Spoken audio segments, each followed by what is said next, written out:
Assalamualaikum warahmatullahi wabarakatuh.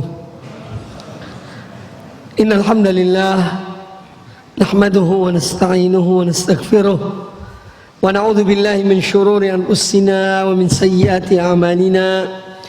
May yahdihillahu fala mudilla lahu wa man yudlil fala hadiya lahu. Asyhadu an la ilaha illallah wahdahu la syarika lahu wa asyhadu anna Muhammadan abduhu wa rasuluh.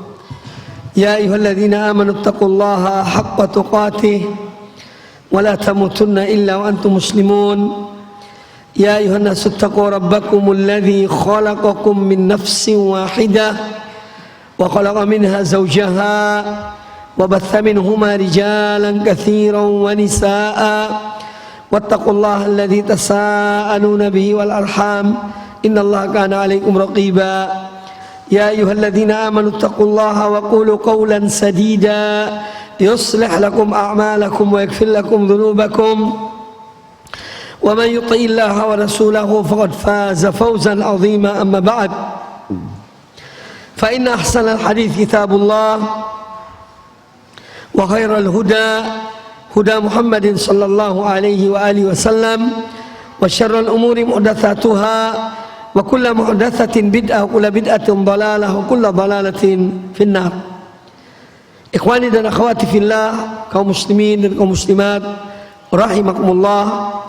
Alhamdulillah, pada kesempatan yang baik ini kita dipertemukan oleh Allah Subhanahu wa taala di majelis yang mulia ini, dan semoga hadirnya kita di tempat ini benar-benar karena Allah Subhanahu wa taala untuk mengajarkan ilmu bagi saya dan untuk menerima atau belajar ilmu bagi yang mendengarkan kajian ini. Dan semoga Allah Subhanahu wa taala menjadikan kehadiran kita di majelis yang mulia ini salah satu di antara amal-amal kebaikan yang memberatkan timbangan amal kebajikan kita di akhirat kelak. Amin ya rabbal alamin. Pembahasan yang akan kita kaji pada kesempatan yang baik ini tentang sesuatu yang menjadi tujuan setiap orang beriman, yang beriman kepada Allah, beriman pada Rasulnya sallallahu alaihi wa alihi wasallam, yaitu untuk mendapatkan kehidupan seorang mukmin adalah untuk menggapai ridha Allah Subhanahu wa ta'ala. Makanya kita melihat bahwa ridha Allah Azza wa Jalla adalah sesuatu yang lebih dari nikmat surga. Jadi Allah Azza wa Jalla memberikan balasan kepada hamba-hambanya yang beriman. Ya, ja'alanallahu minhum, semoga kita termasuk di antara mereka. Allah jadikan ya bagi mereka, dan Allah janjikan untuk mereka adalah surga Allah Subhanahu wa taala. Namun nanti akan kita bahas tentang ternyata ridha Allah Subhanahu wa taala itu lebih dari naimul jannah, lebih dari berbagai kenikmatan yang ada di surga itu. Ya. Makanya disebutkan dalam hadis yang diriwayatkan Imam Bukhari, Imam Muslim, Imam Ahmad bin Hanbal, yang mana Rasulullah SAW bersabda setelah hamba-hambanya masuk surga yang beriman, kata Nabi alaihi salatu wassalam, innallaha yaqulu li ahli jannati, sesungguhnya Allah berkata atau berfirman kepada para penduduk surga. Ini orang-orang yang sudah masuk surga, ya, yang sudah masuk surga dan berbagai macam kenikmatan-kenikmatannya. Sesungguhnya Allah berkata kepada penduduk surga, ya ahlal jannati, wahai para penduduk surga. Fayaqulun, maka mereka menjawab, labbaika rabbana wa sa'daika, kami menjawab panggilanmu wahai Rabb kami, dan kami senantiasa taat kepada Engkau. Fayaqul, setelah Allah mendengar jawaban mereka atas panggilannya, Allah berfirman, hal raditum, apakah kalian sudah ridha, yakni dengan kenikmatan yang aku berikan pada kalian di surga itu? Hal raditum, apa kalian telah ridha? Fayaqulun, maka penduduk surga itu berkata, menjawab, wa ma lana la narda wa qad a'taitana ma lam tu'ti ahadan min khalqika. Bagaimana mungkin kami tidak ridha ya Allah? Bukankah Engkau telah memberikan kepada kami sesuatu yang tidak Engkau berikan kepada seorang pun di antara hamba-hambamu, di antara ciptaanmu? Fayaqul, maka Allah kemudian berkata kepada mereka, ana utikum afdala min dzalika, aku akan berikan pada kalian, akan anugerahkan kepada kalian sesuatu yang lebih dari itu semuanya, yang lebih dari kenikmatan-kenikmatan surga dan berbagai macam kenikmatan. Aku akan berikan kepada kalian yang lebih afdal dari itu. Qalu ya Rabbana, para penduduk surga mengatakan, wahai Rabb kami, wahai Tuhan kami, fa ayyu syai'in afdalu min dzalika, apakah kira-kira yang lebih afdal dari nikmat-nikmat yang kami sudah peroleh di surga ini? Qal, Allah Ta'ala berfirman kepada mereka, uhillu alaikum ridwani, aku halalkan bagi kamu sekalian akan keridhaanku. Aku halalkan bagi kamu sekalian akan keridhaanku. Fala askhatu alaikum ba'dahu abadan, maka aku tidak akan murka kepada kalian selamanya. Nah, ini menunjukkan bahwa ridho Allah itu lebih dari kenikmatan surga. Padahal Allah telah, Nabi alaihi salatu wassalam bersabda tentang kenikmatan-kenikmatan surga. Allah menyiapkan untuk hamba-hambanya mala ainun ra'at, sesuatu yang tidak pernah dilihat oleh mata, wala udhunun sami'at, sesuatu yang tidak pernah didengar oleh telinga, wala khatara bibali ahad, ya, dan tidak pernah terlintas dalam hati seorang hamba pun. Itu Allah siapkan untuk penduduk surga. Ternyata ada yang lebih dari itu. Makanya kita melihat bahwa para aulia Allah, ya, wali-wali Allah, dari para anbiya, para rasul, orang-orang yang saleh, ya, mereka semua adalah mengejar ridho Allah Subhanahu wa taala. Mereka mengejar ridho Allah Subhanahu wa taala sesuai dengan apa yang Allah tetapkan. Karena untuk mendapatkan ridho Allah Subhanahu wa taala itu ada jalannya, ada langkah-langkahnya, ada sebab-sebabnya. Ya. Dan sebab-sebab ridho Allah itu bukan kita yang menentukan, bukan kita yang menggariskan, tetapi Allah Subhanahu wa taala. Ya. Dengan melaksanakan agamanya, perintahnya, syariatnya yang diberikan kepada para rasul untuk menyampaikan kepada manusia.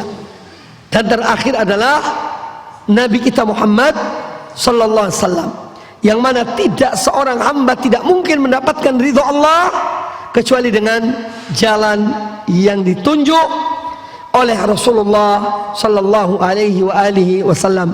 Setelah beliau diutus, setelah beliau diutus, maka tidak ada jalan menuju keridhaan Allah Subhanahu wa taala kecuali dan melalui jalannya Rasulullah sallallahu alaihi wasallam.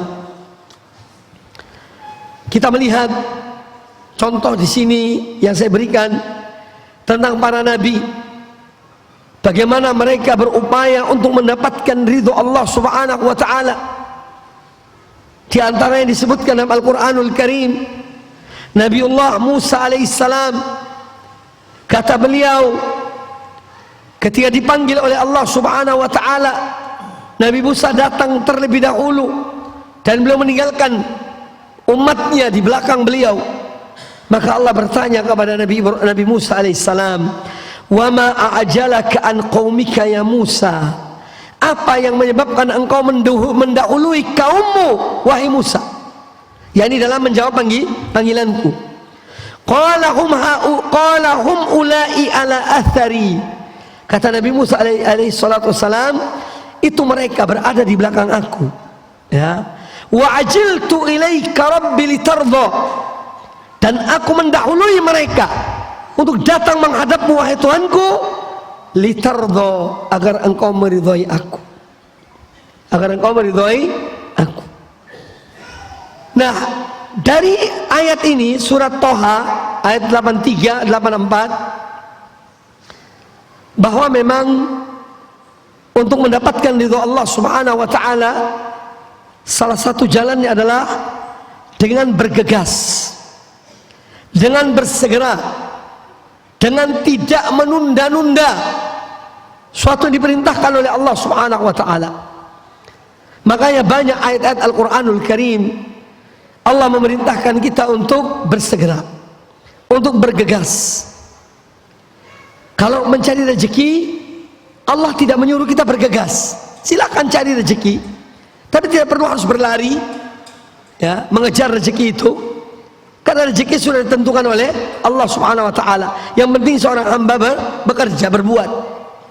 Ya, sebagaimana Allah taala berfirman dalam surat Al-Mulk ayat yang ke-15. Famshu fi manakibiha wa kulu min rizqih. Maka berjalanlah kamu sekalian di muka bumi ini dan makanlah dari rezekinya. Allah perintahkan di situ apa? Berjalan. Famshu. Allah tidak menyuruh berlari. Allah menyuruh berjalan. Ya. Famshu fi manakibiha wa kulu min rizqihi.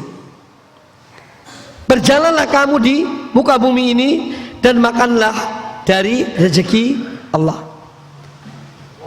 Kemudian ketika Allah memerintahkan untuk kita itu sholat, yang disebutkan oleh Al-Quran sholat Jumat, tapi tentu ini juga sholat-sholat yang lainnya. Idza nudiya lis-sholati min yaumil jumu'ati fas'au ila dzikrillah. Ya, apabila dikumandangkan azan, kalian dipanggil untuk sholat Jumat, maka fas'au, bergegaslah kalian untuk mengingat Allah. Wadharul bai', dan tinggalkanlah jual beli. Yang tadi disuruh berjalan mencari rezeki, ketika sholat tinggalkan itu. Tinggalkan mencari rezeki itu. Bergegas kepada menjawab panggilan Allah Subhanahu wa taala. Ya. Idza nudiya lis-sholati min yaumil jum'ati fas'au ila dzikrillah wa dzarul bai'. Ya. Dan tinggalkan jual beli itu. Kemudian itu disebutkan dalam surat Al-Jumu'ah ayat yang ke-10. Kalau saya tidak keliru, ayat yang ke-10. Kemudian ketika Allah Subhanahu wa taala ya menjanjikan kepada kita surga dan ampunannya, Allah menyuruh untuk tidak menunda-nunda, segera melakukan sebelum ajal menjemput seseorang. Dalam surat Ali Imran ayat yang ke-133 Allah Azza wa Jalla berfirman, wasari'u ila maghfiratin min rabbikum wa jannatin arduha as-samawati wal ardu u'iddat lil muttaqin. Dan bersegeralah kalian, wasari'u, cepat-cepatlah, bersegeralah, jangan menunda-nunda, ila maghfiratin min rabbikum, menuju kepada ampunan dari Rabb kalian, wa jannatin, dan kepada surga yang luasnya seluas langit dan bumi, disiapkan untuk orang-orang yang bertakwa. Dan di dalam ayat ini Allah memerintahkan untuk bersegera. Makanya beramal jangan menunda-nunda. Ya, Ar-Rasul alaihissalam pernah memegang pundak Abdullah bin Umar radhiyallahu anhuma. Ya, dan mengatakan kepada beliau, "Kun fid dunya ka'annaka gharibun aw 'abiru sabil." Jadilah engkau di dunia ini ibarat seorang asing. Orang asing itu tidak tinggal tetap di satu tempat. Dia akan kembali ke negerinya. Jadilah engkau di dunia ini ibarat seorang asing. Aw 'abiru sabil, atau seorang yang menyeberang, ya. Supaya kita mengetahui tentang kehidupan duniawi yang hakiki. Itu hanya sebentar. Dunia ini ibarat tempat penyeberangan, ya. Dunia ini ibarat tempat peristirahatan, ya. Dan itu yang digambarkan oleh Nabi alaihissalam. Jadi bukan tujuan dunia ini, ya. Tapi dia adalah sebagai tempat penyeberangan untuk menuju akhirat. Kemudian yang keempat, ketika Allah menyuruh kita untuk kembali kepada Allah, Allah menggunakan kata berlari, ya. Fafirru ilallah inni lakum minhu nadhirum mubin. Surat Adz-Dzariyat ayat ke-50. Fafirru ilallah, maka berlarilah kalian kepada Allah. Ya.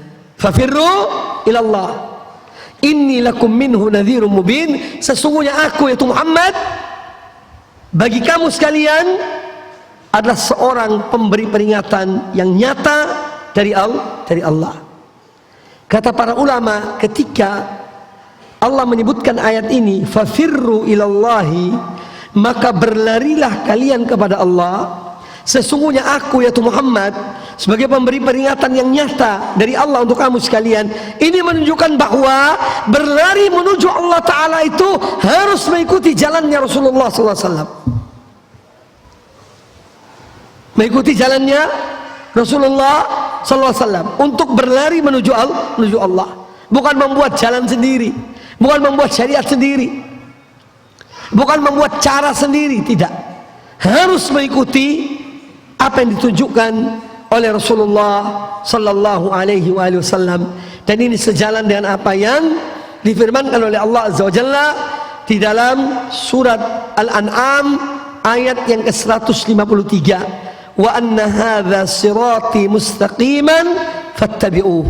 Dan bahwasanya ini adalah jalanku yang lurus, maka ikutilah dia.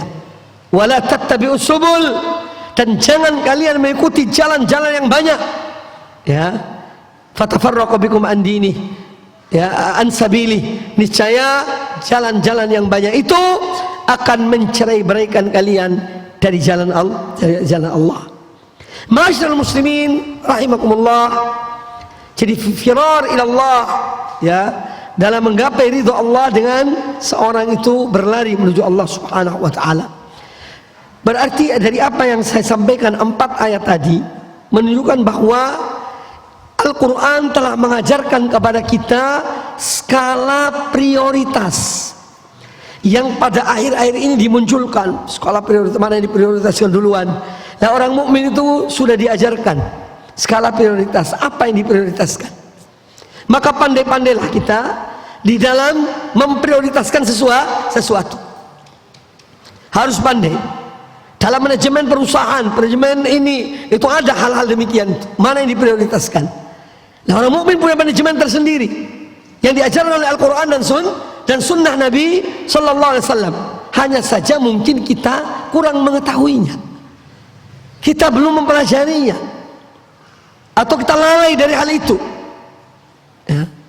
Maka mudah-mudahan dengan ini kita mengetahui bahwa ada hal-hal yang harus diprioritaskan dalam kehidupan ini, ya, terutama beribadah kepada Allah Subhanahu wa ta'ala.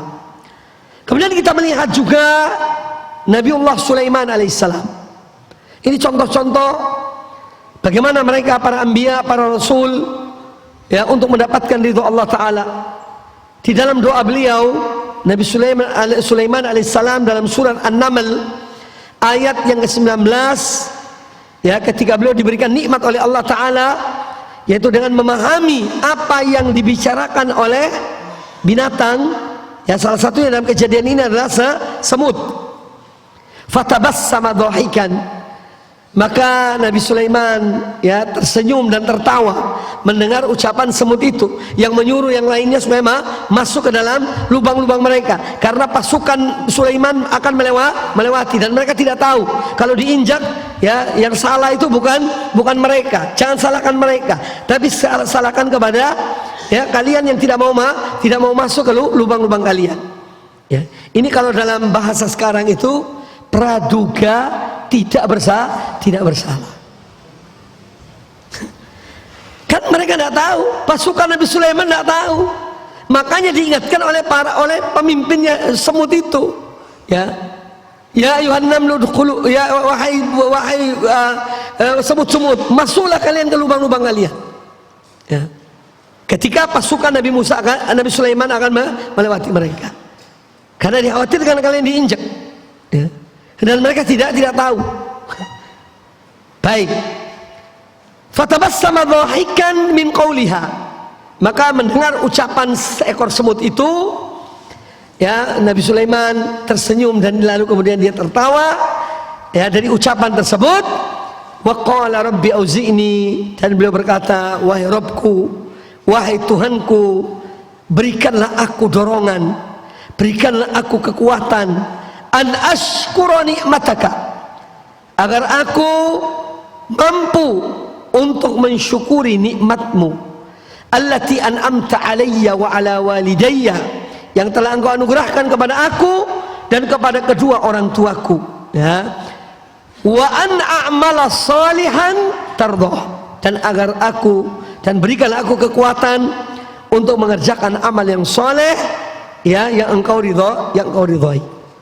Ya, mereka ini menunjukkan bahwa untuk mendapatkan ridho Allah Ta'ala adalah dengan mengerjakan amal-amal yang soleh. Amal yang soleh yang diperintahkan oleh Allah dan Rasulnya Sallallahu alaihi wasallam, itulah amal yang soleh yang memenuhi dua persyaratan.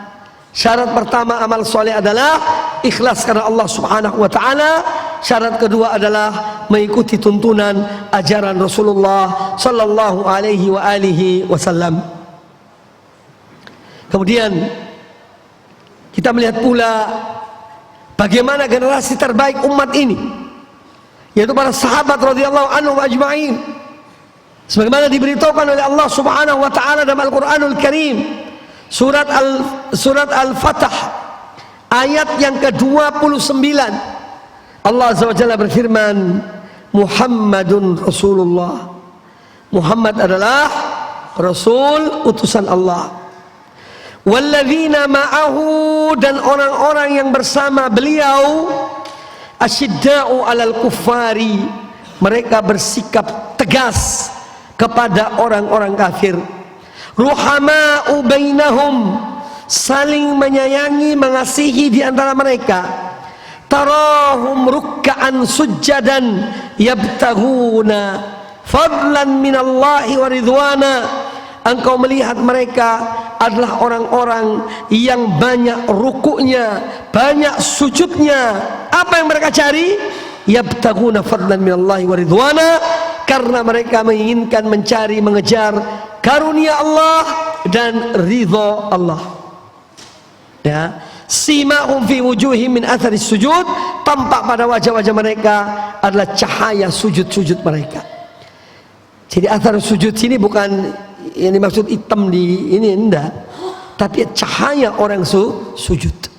Karena orang yang selalu sujud pada Allah Ta'ala memiliki cahaya wudunya, cahaya solatnya, ya, cahaya wudu dan solatnya. Lain dan orang yang tidak pernah mengerjakan solat, ya, itu beda, wajahnya beda.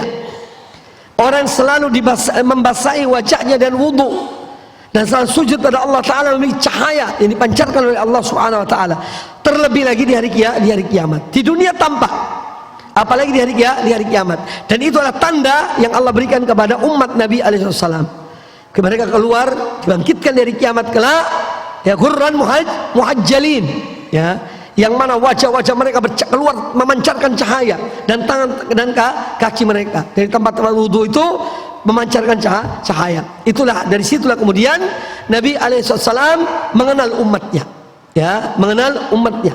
Mereka memancarkan cahaya dari tempat-tempat wudu mereka. Maka jangan malas berwudu, jangan malas sholat. Itulah yang insya Allah akan menjadi tanda bagi seorang mukmin ya di hari kiamat kelak bahwa dia adalah umat Rasulullah sallallahu alaihi wasallam. Semoga Allah menjadikan kita hidup di atas iman dan Islam, mati di atas iman dan Islam, dan menjadi umat Rasulullah sallallahu alaihi wasallam di dunia dan di akhirat. Amin ya rabbal alamin. Nah, kita melihat para sahabat, generasi terbaik dari umat ini.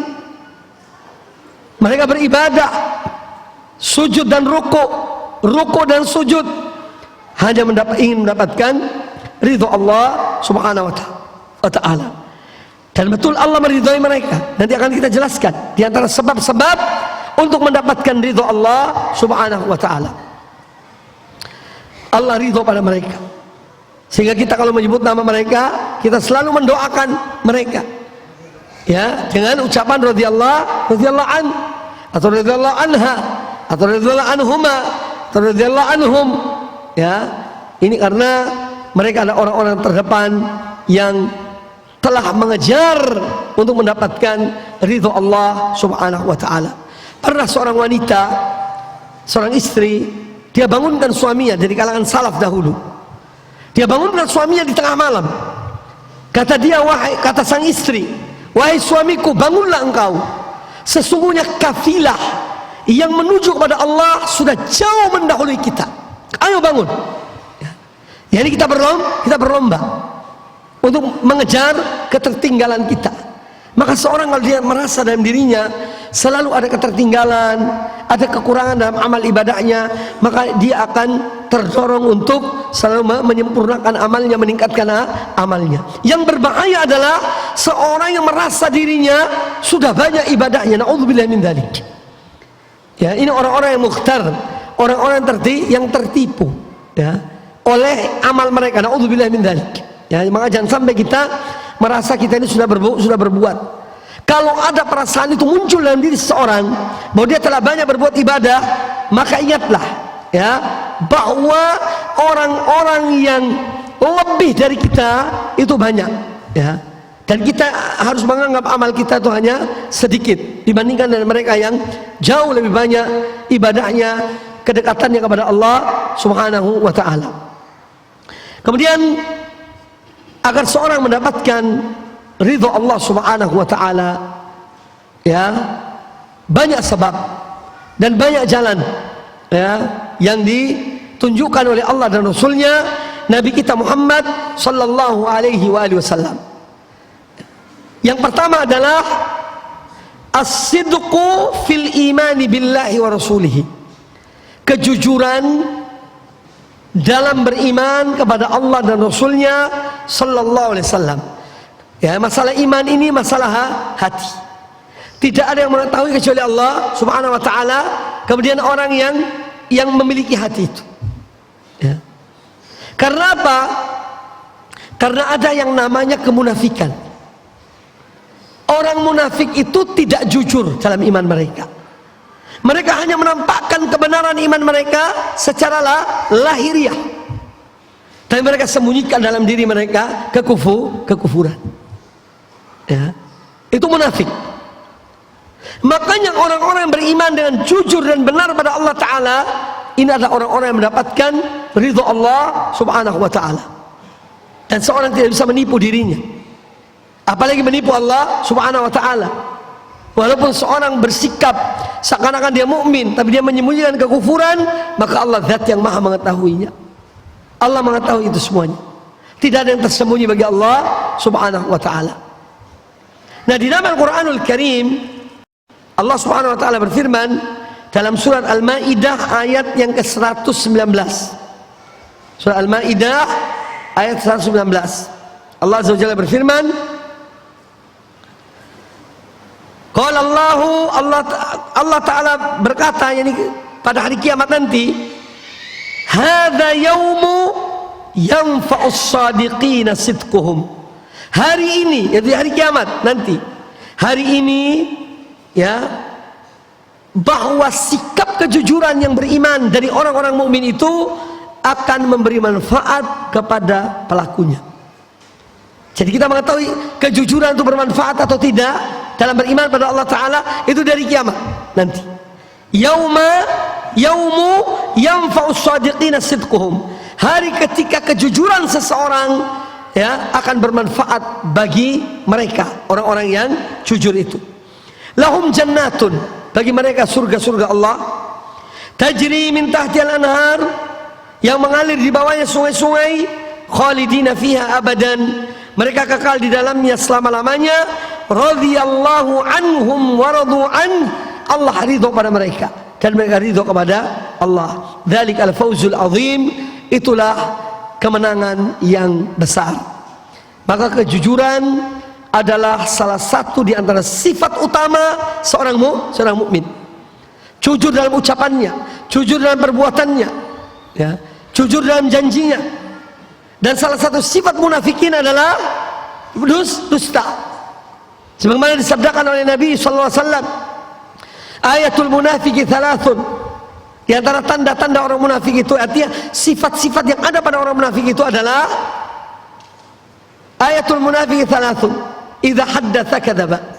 Kalau dia berbicara, dia berbohong. Wa idza wa'ada akhlafa. Kalau dia berjanji, dia menyelisih janjinya.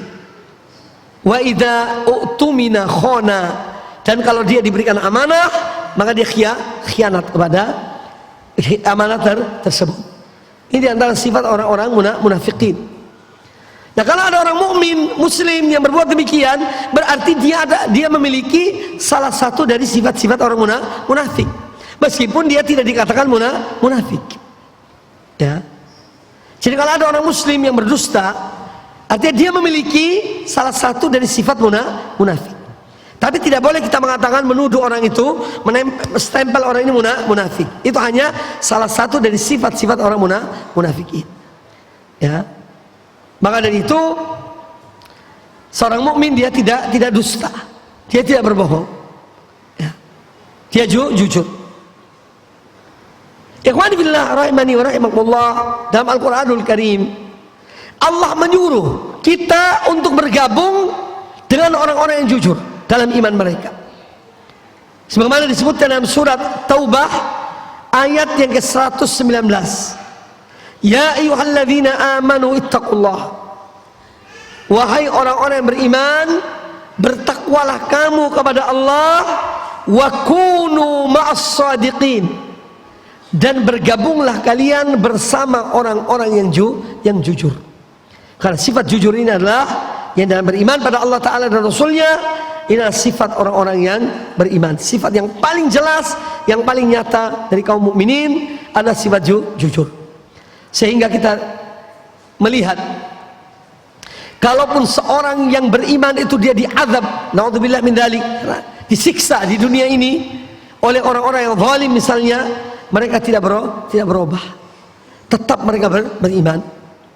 Ada seorang sahabat namanya, sudah sering Anda mendengar, salah satu dari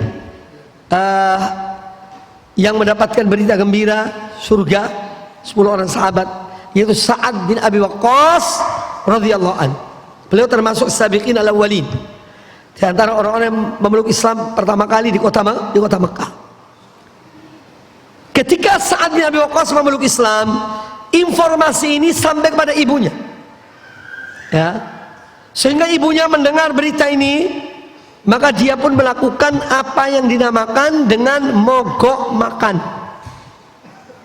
Ibu yang tidak mau makan sampai dalam keadaan parah, sehingga mereka memanggil Sa'ad bin Abi Waqqas untuk menghadap ibunya. Ini kita untuk menunjukkan contoh kejujuran, ya. Lalu kata ibunya, saya tidak akan makan sehingga kamu meninggalkan agama Muhammad. Maka dijawab oleh Sa'ad bin Abi Waqqas radhiyallahu anhu, ya ummah, wa ibuku, "Lau anna laki mi'atu nafsin atau nafasin." Ini nafsin.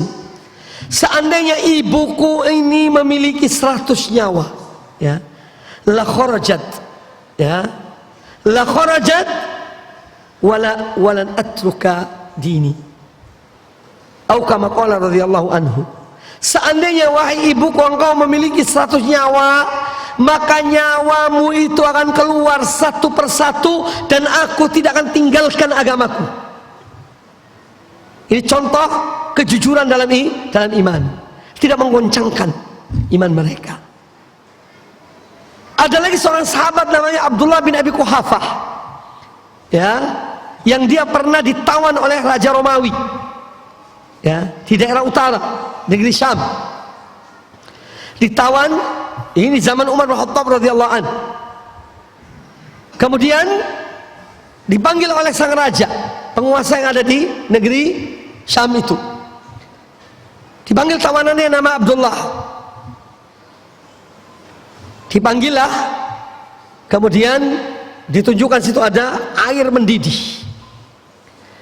Lalu ada orang-orang tawanan yang memang diazab, dimasukkan dalam air tersebut, ya. Kemudian ketika Abdullah bin Abi Quhafah radhiyallahu an melihat orang-orang itu diazab di air yang mendidih itu atau minyak yang mendidih, menangislah dia.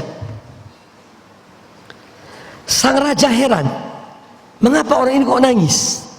Tanyakan dia, mungkin ketakutan dengan azab ini, ya, dan azab tersebut. Lalu ditanya, ya bagaimana? Kenapa anda menangis? Kata Abdullah bin Abi Quhafah radhiyallahu an, aku menangis karena nyawaku hanya satu. Karena nyawaku hanya satu.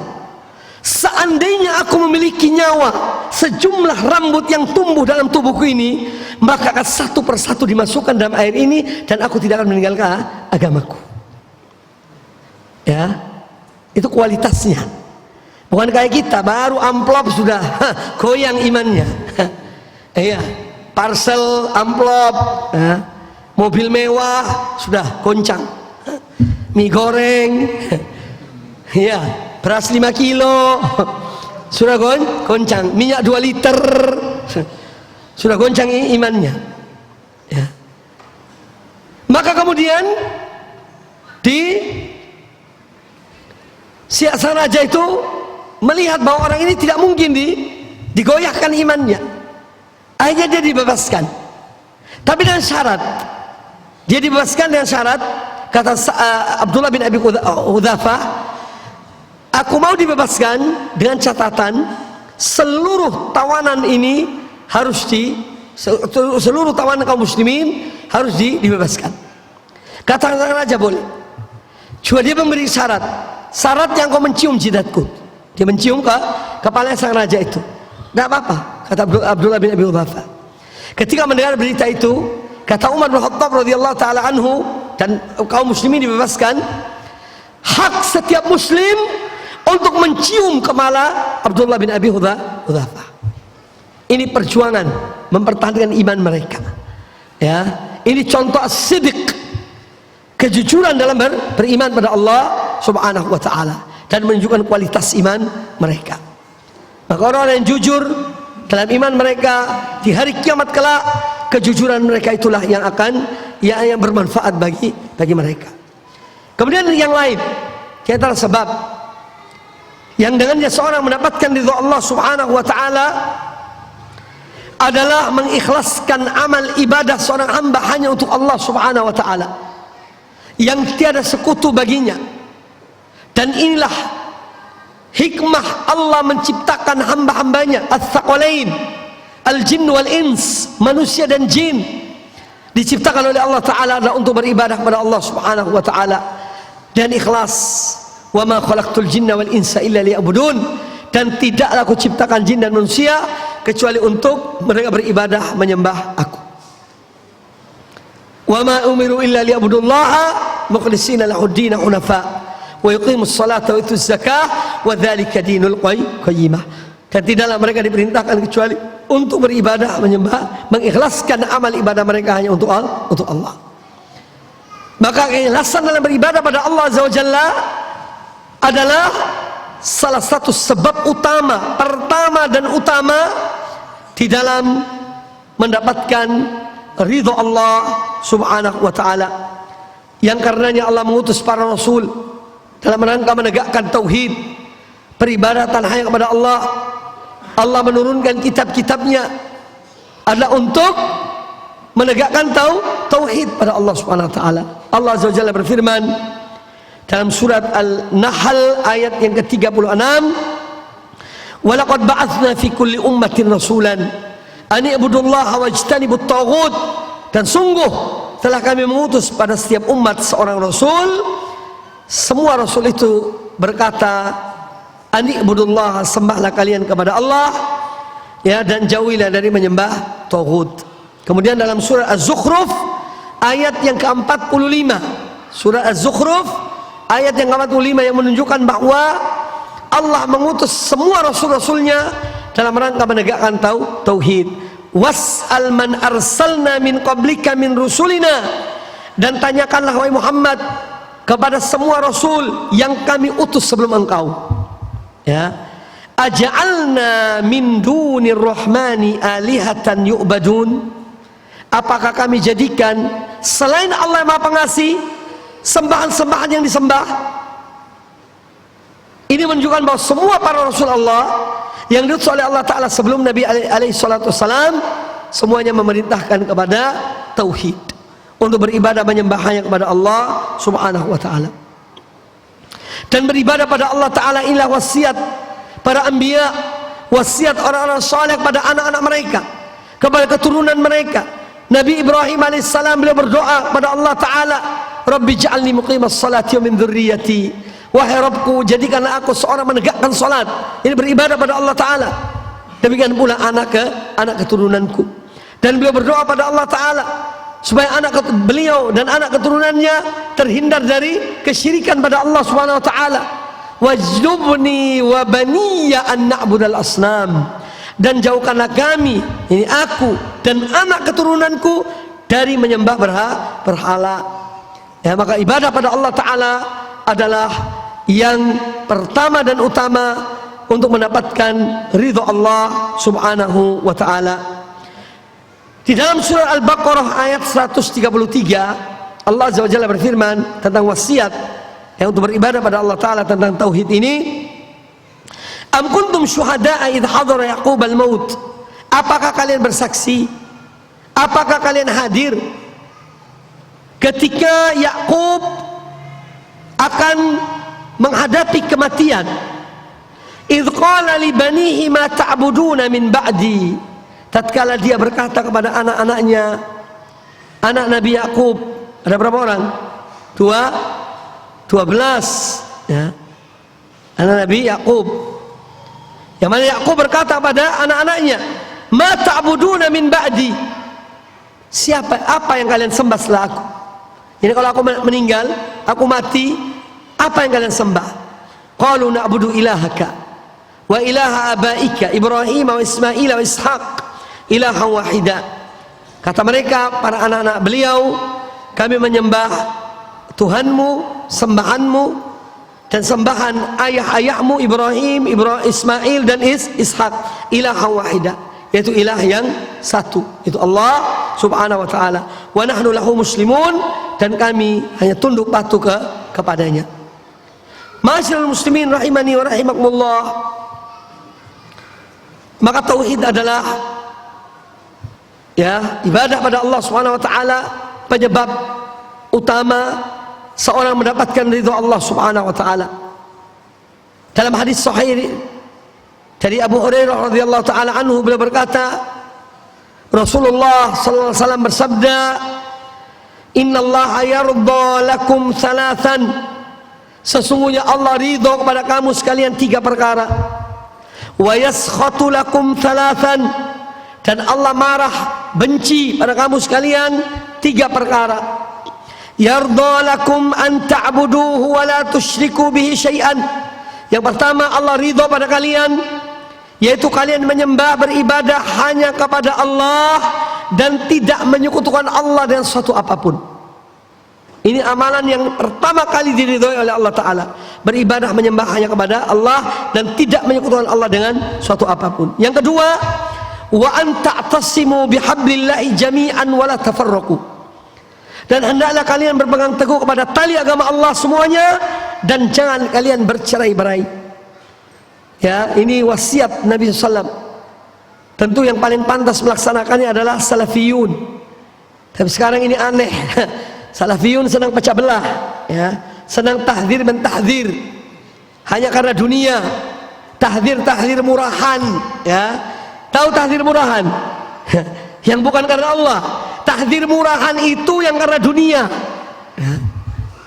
Dia mentahdzir saudaranya, mentahdir temannya, mentahdir ustadz yang lain karena dunia. Na'udzubillah min dzalik. Tahdir yang benar adalah sesuai dengan tuntunan Rasulullah SAW. Kapan ditahdir? Apa sebabnya? Sudahkah dinasihati? Ya. Jadi bukan sembarang tahdir. Ini tidak cocok satu masalah, tahdir, jangan duduk di majelisnya. Ya. Ternyata ujung-ujungnya dunia. Na'udzubillah min dzalik. Ya, jangan. Maka jangan gampang dan mudah terpengaruh oleh tahdzir murahan. Saya katakan tahdzir murahan, yang mentahdzir karena dunia. Orang mentahdzir karena Allah dan sudah mengikuti ketentuan-ketentuan yang tepat, ya, yang dilakukan oleh para ulama kaum muslimin, ulama ahlus sunnah wal jamaah, ulama salafus saleh sebelum mentahdzir. Baik. Jadi yang kedua, wa anta tasimu bihablillahi jami'an wa la tafarraqu. Dan jangan kalian, dan hendaklah kalian berpegang teguh kepada tali agama Allah semuanya dan jangan kalian bercerai-berai. Kemudian yang ketiga yang diridhoi oleh Allah Ta'ala, wa antunasihu man wallahu Allahu amrakum. Dan hendaknya kalian ikhlas, jujur dalam menasihati mereka yang Allah berikan mereka amanah untuk mengurusi urusan-urusan kalian.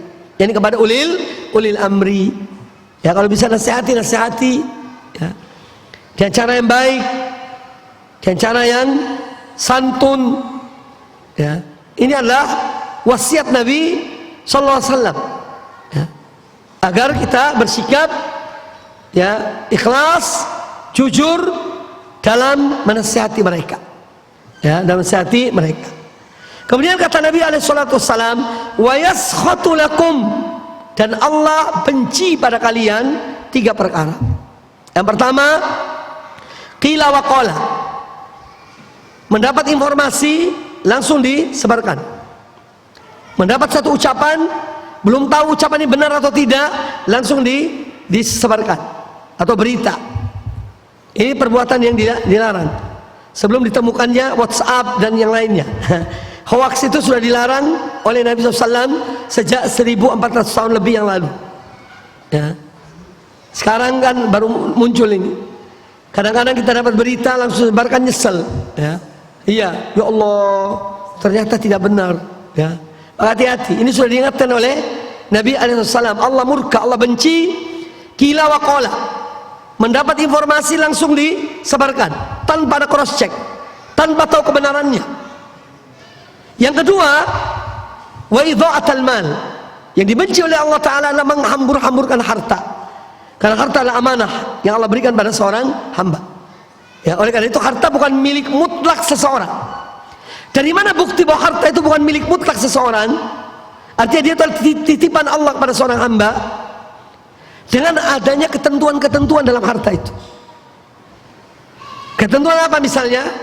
Wajib zakat. Allah mewajibkan zakat. Ini menunjukkan bahwa harta itu bukan milik kita pribadi secara mutlak, tapi ada ketentuannya. Yang kedua, harta itu tidak boleh dicari dari jalan yang haram. Seorang muslim boleh kaya enggak? Boleh, silahkan jadi orang kaya. Tetapi ingat, ada syarat-syaratnya jadi orang kaya yang punya harta banyak. Pertama, harta itu harus dari jalan yang halal. Yang kedua, harta itu harus dikeluarkan hak Allah, itu zakat. Yang ketiga, harta itu tidak boleh melalaikan seorang hamba dari kewajiban-kewajibannya kepada Allah, kepada agamanya. Sebagaimana Allah Ta'ala berfirman, ya ayyuhalladzina amanu, wahai orang-orang yang beriman, la tulhikum amwalukum wala auladukum an dzikrillah. Wahai orang yang beriman, janganlah harta dan anak-anak kalian menjadikan kalian lalai dari mengingat Allah. Wa man yaf'al dzalika fa ulaika humul khasirun. Dan barang siapa berbuat demikian, maka mereka itulah orang-orang yang merugi. Jadi silakan jadi orang kaya. Apalagi zaman sekarang ini, ya, dalam dakwah, ya mau tidak mau memang butuh dana dakwah itu dibutuhkan untuk dakwah, ya, untuk berdakwah. Tapi jangan sampai harta yang dimiliki seorang melalaikan dia dari beribadah pada Allah Subhanahu wa ta'ala. Jadi wa idha'atul mal, ya, tidak boleh seorang menghambur-hamburkan hartanya, ya, itu termasuk hal yang dilarang, apalagi dalam maksiat pada Allah Ta'ala, ya, kawinan, ngundang penyanyi, bidu wanita, ya, buka auratnya, main piano, hiburan, tidak apa-apa Ustaz. Yang bilang hiburan tidak apa-apa siapa? Kita semua ikuti syariat Allah dan Rasulnya. Itu termasuk tabdzir, menghambur-hamburkan harta dalam maksiat pada Allah SWT. Dan setiap harta akan dimintai pertanggungjawaban di hadapan Allah Subhanahu wa ta'ala. Maka hati-hati. Idha'atul mal, termasuk idha'atul mal mercon, dor dar, ya, buang harta, ya, dikhawatirkan nanti merconkan di dirinya, naudzubillah, di hari kiamat kelak. Mercon lain kalau di akhirat itu, bukan seperti di dunia. Merconnya beda, ya. Jadi ini termasuk, ya, menghambur-hamburkan harta. Kemudian yang ketiga yang dilarang, ya, yang dibenci oleh Allah Ta'ala, wa kathratas su'al, banyak bertanya, ya. Pertanyaan ada dua macam. Ada pertanyaan yang memang harus kita tanya, ya, berkaitan dengan hal-hal agama, urusan-urusan agama yang kita tidak mengetahuinya. Ini wajib bertanya kepada orang berilmu. Sebagaimana Allah Ta'ala berfirman, fas'alu ahla dzikri in kuntum la ta'lamun. Bertanyalah pada orang berilmu kalau kalian tidak mengetahui.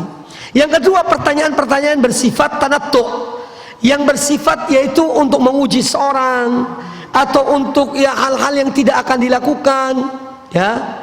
Ada orang bertanya, Ustadz, misalnya ada meja di masjid, kemudian diikat tali 30 meter di luar masjid dengan seekor anjing di luar masjid, ya, apa hukum sholat di masjid itu?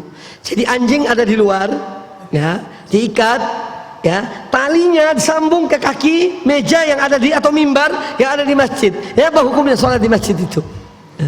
Ini pertanyaan yang, ya, dibuat-buat, ya, pertanyaan yang tidak akan dilakukan. Atau ada yang bertanya, Ustadz, bagaimana cara sholat kalau kita pas di bulan? Ya, tunggu kali bulan baru dijawab. Ketika Anda akan naik bulan, ya, naik di bulan baru tanya, Ustadz, anak ini sudah dapat rekomendasi dari NASA Amerika Serikat, saya salah seorang yang akan naik ke bulan, misalnya gitu, ya. Bagaimana nanti kalau di bulan, Ustadz, caranya sholat? Itu boleh bertanya. Kalau yang khoyal, ya tidak usah tanyalah, ya, tidak usah bertanya. Jadi bertanya yang bermanfaat. Jangan bertanya hal-hal yang tidak ada gunanya. Ustaz, antum kan baru umroh, kira-kira tingginya Ka'bah berapa meter, Ustaz? Ya.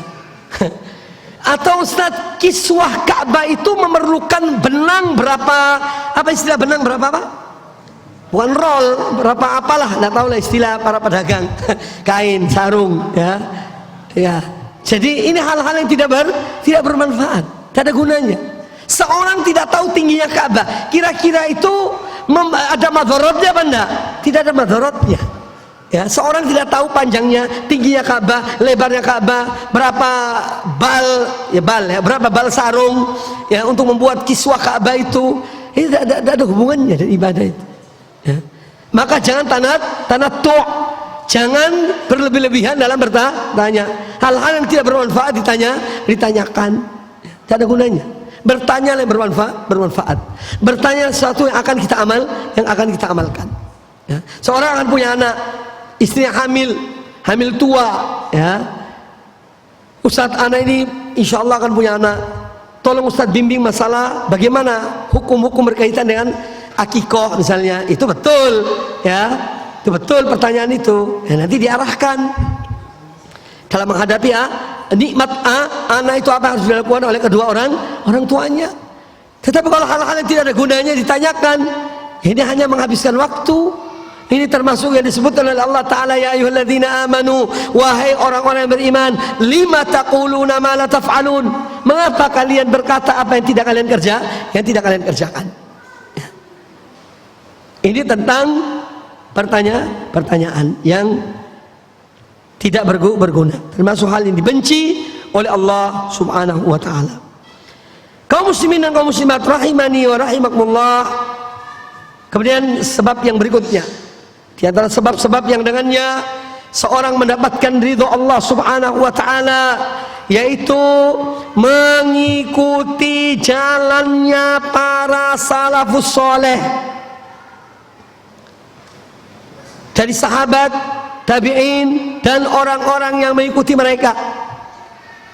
Ini nasnya Al-Quran, bukan rekayasa para ulama.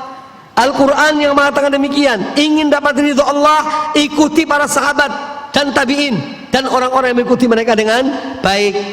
Dalilnya adalah surat At-Taubah ayat yang ke-100. Surat At-Taubah ayat yang ke-100. Allah Azza wa Jalla berfirman, "Was-sabiquna al-awwaluna minal muhajirin wal ansar." Dan orang-orang pertama-tama dahulu, ya, yang terdahulu pertama-tama kali memeluk Islam dari golongan muhajirin dan ansar, walladzina taba'uhum, dan orang-orang yang mengikuti mereka dengan baik, radhiyallahu anhum wa radu an, Allah ridha pada mereka dan mereka ridha kepada Allah. Wa adda lahum jannatin tajri tahtal anhar, dan Allah siapkan bagi mereka surga-surga yang mengalir di bawahnya sungai-sungai, khalidina fiha abadan, mereka kekal di dalamnya selama-lamanya. Dzalikal fawzul azim, ya, tajri tahtaha, tidak pakai min, ya. Wa addallahu lahum jannatin tajri tahtahal anharu khalidina fiha abadan, dzalikal fawzul azim, Allah siapkan bagi mereka surga-surga yang mengalir di bawahnya sungai-sungai, mereka kekal di dalamnya selama-lamanya, ya. Itulah kemenangan yang agung, kemenangan yang besar. Maka kita melihat di sini bahwa orang-orang yang ingin mendapatkan ridho Allah Ta'ala ada syaratnya, adalah dengan mengikuti kaum muhajirin dan kaum ansar dan orang-orang yang mengikuti mereka dengan baik. Jadi dua generasi disebutkan dalam ayat ini. Generasi pertama adalah sahabat muhajirin dan ansar. Generasi kedua adalah walladzina taba'uhum, dan orang-orang yang mengikuti mereka dengan baik. Ini generasi tabi'in. Kita mendengar tiga generasi pertama dari umat ini. Lalu yang ketiga dari mana dasarnya? Sumbernya dari mana? Kalau dua generasi dari Al-Quranul Karim, generasi ketiga dari hadis Nabi Sallallahu Alaihi Wasallam. Beliau bersabda dalam hadis riwayat Imam Bukhari dan Imam Muslim, khairun nasi, sebaik-baik manusia, qarni, yaitu generasi aku. Generasi aku itu para sahabat, generasi Rasulullah SAW, itu para sahabat. Thumman ladzina yalunahum, kemudian yang datang sesudah mereka. Yang sudah mereka adalah tabi'in. Thumman ladzina yalunahum, kemudian yang datang sesudah mereka, sesudah tabi'in, yaitu tabi'ut tabi'in. Nah, ini tiga generasi pertama dari umat ini yang disebut dengan Al-Qurun Ats-Tsalatsah Al-Mufaddalah. Tiga generasi pertama dari umat ini yang termulia, harus mengikuti jalannya mereka. Maka dakwah sunnah, dakwah tauhid, dakwah salaf, ya, ini bukan karangan, bukan rekayasa, bukan penemuan baru, tidak. Al-Quran memerintahkan demikian. Hadis-hadis Nabi SAW memerintahkan untuk kembali kepada, yakni dalam memahami agama Allah ini, ya, Quran dan sunnah, dengan merujuk kepada apa yang dipahami, dijalankan oleh para salafus soleh dari kalangan sahabat, tabi'in, dan orang-orang yang mengikuti mereka dengan baik. Maka dari itu Nabi kita Muhammad SAW melarang mengata-ngatai para sahabat, karena mereka memiliki kemuliaan yang tidak dimiliki oleh yang selain mereka. Kata Nabi SAW dalam hadis riwayat Imam Bukhari dan Imam Muslim, la tasubbu ashabi, janganlah kalian mengata-ngatai, memaki-maki para sahabatku. Falau an ahadakum anfaqa mithla uhudin dhahaban, seandainya salah seorang di antara kalian dia menginfakkan ya seperti gunung Uhud, dia menginfakkan emas sebesar gunung Uhud, ma balagha mudda ahadim wala nasifah, maka tidak akan bisa menyamai apa yang telah diinfakkan oleh mereka, walaupun hanya satu genggam dari emas atau setengahnya. Ya, ini menunjukkan keutamaan mereka. Ya. Maka dari itu ikhwani fillah kaum muslimin muslimat rahimani wa rahimakumullah, mengikuti para sahabat adalah suatu hal yang wajib dalam agama ini. Dalam kita memahami agama Allah, dalam kita menjalani agama Allah, ya, kemajuan-kemajuan teknologi dan yang lainnya selama tidak bertentangan dengan agama ya, dan pemahaman mereka, maka itu tidak dilarang ya. Di zaman dahulu mereka mungkin ketika haji, mengerjakan haji, berjalan bersafar dengan menggunakan onta, keledai dan yang lainnya, atau berjalan kaki. Sekarang ada pesawat penemuan, dalam waktu 9 jam seorang dari Jakarta sampai ke Jeddah 9 jam. Itu nikmat dari Allah Subhanahu wa taala. Selama tidak melanggar ya kemajuan dan teknologi, maka tidak terlarang. Ya, jadi yang dimaksud adalah mengikuti agama mereka, pemahaman mereka, pengamalan mereka ya dalam melaksanakan agama Allah Subhanahu wa taala. Ini yang wajib diikuti. Kemudian ikhwani fillah rahimakumullah, di antara keutamaan para sahabat, dan mereka adalah hamba-hamba Allah, menjadi pilihan Allah Subhanahu wa taala, sehingga kita diperintahkan untuk mengikuti mereka, adalah apa yang diucapkan oleh Abdullah bin Mas'ud radhiyallahu anhu. Kata beliau radhiyallahu anhu, innallaha nadhara fi qulubil ibad, sesungguhnya Allah melihat, mencermati hati para hambanya. Fawajada qalba Muhammadin sallallahu alaihi wasallam khaira qulubil ibad, maka Allah dapati hati Muhammad adalah hati yang terbaik dari seluruh hati para hambanya. Hati Muhammad terbaik ya. Maka apa yang dilakukan oleh Allah Ta'ala? Fastafahu li nafsihi, maka Allah memilih Muhammad untuk dirinya ya. Fabata'athahu bi risalatih, maka kemudian Allah mengutus beliau untuk membawa risalah Allah. Kemudian yang kata Abdullah bin Mas'ud, thumma nadhara fi qulubil ibadi ba'da qalbi Muhammadin sallallahu alaihi wasallam, kemudian Allah mencermati hati para hambanya setelah hati Muhammad ya. Fawajada quluba ashabi khaira qulubil ibad, maka Allah dapati hati para sahabat Muhammad adalah yang terbaik dari semua hati-hati manusia. Faja'alahum wuzara'a nabiyhi, maka Allah jadikan mereka sebagai pembantu nabinya. Yuqatiluna ala dinihi, mereka para sahabat itu berperang ya, berjihad dalam membela agama Allah ya. Fama ra'al muslimuna hasanan fahuwa indallahi hasanun, maka apa yang dipandang baik oleh mereka para sahabat itu adalah baik dalam pandangan Allah. Wa ma ra'au sayyi'an fahuwa indallahi sayyi'un, dan apa yang mereka anggap jelek, dipandang jelek oleh mereka, maka itu pun jelek dalam pandangan Allah Subhanahu wa taala. Ucapan Abdullah bin Mas'ud ini diriwayatkan oleh Imam Ahmad dan yang lainnya dengan sanad yang baik, sanad yang hasan. Nah, dari ucapan Abdullah bin Mas'ud ini ya, kita memperhatikan betapa pentingnya keikhlasan, betapa pentingnya hati. Allah sebelum memilih Rasulullah SAW, yang dicermati oleh Allah adalah hati. Demikian pula para sahabat, yang dilihat oleh Allah Ta'ala hati, dan Allah menjadikan mereka sebagai pilihan Allah karena hati mereka yang bersih, yang ikhlas, betul-betul murni karena Allah Subhanahu wa taala. Ya. Maka ikhwani fillah rahimani wa rahimakumullah, termasuk juga pada para pegiat dakwah, marilah kita selalu memeriksa hati kita ini. Dalam kita berdakwah, dalam mengadakan dakwah, agar betul-betul kita selalu ikhlaskan amal kita karena Allah Subhanahu wa taala. Karena ini tempat yang diperiksa oleh Allah adalah hati. Dan dari apa yang diucapkan oleh Abdullah bin Mas'ud menunjukkan bahwa yang mampu membawa risalah Allah yang dibawa oleh Nabi SAW, yang kemudian dijalankan oleh para sahabat, hanyalah orang-orang yang benar-benar mukhlis karena Allah Subhanahu wa taala. Ya. Orang yang tidak ikhlas dalam dakwah ini, dalam manhaj ini, akan berguguran cepat atau lambat. Ilmunya tidak akan berkah.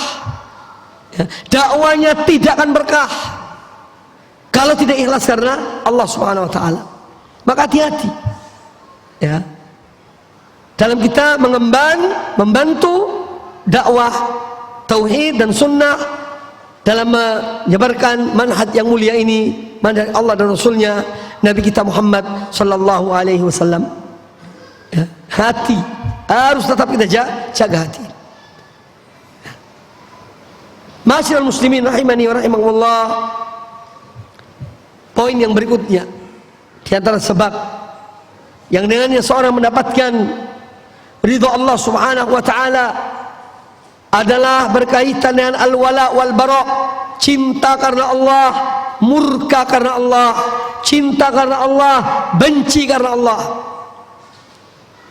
Hal ini disebutkan oleh Allah Azza wa Jalla di dalam surat Al-Mujadilah. Sebagian ulama mengatakan Al-Mujadalah. Ya, ada yang bilang Mujadilah, mengatakan Mujadalah.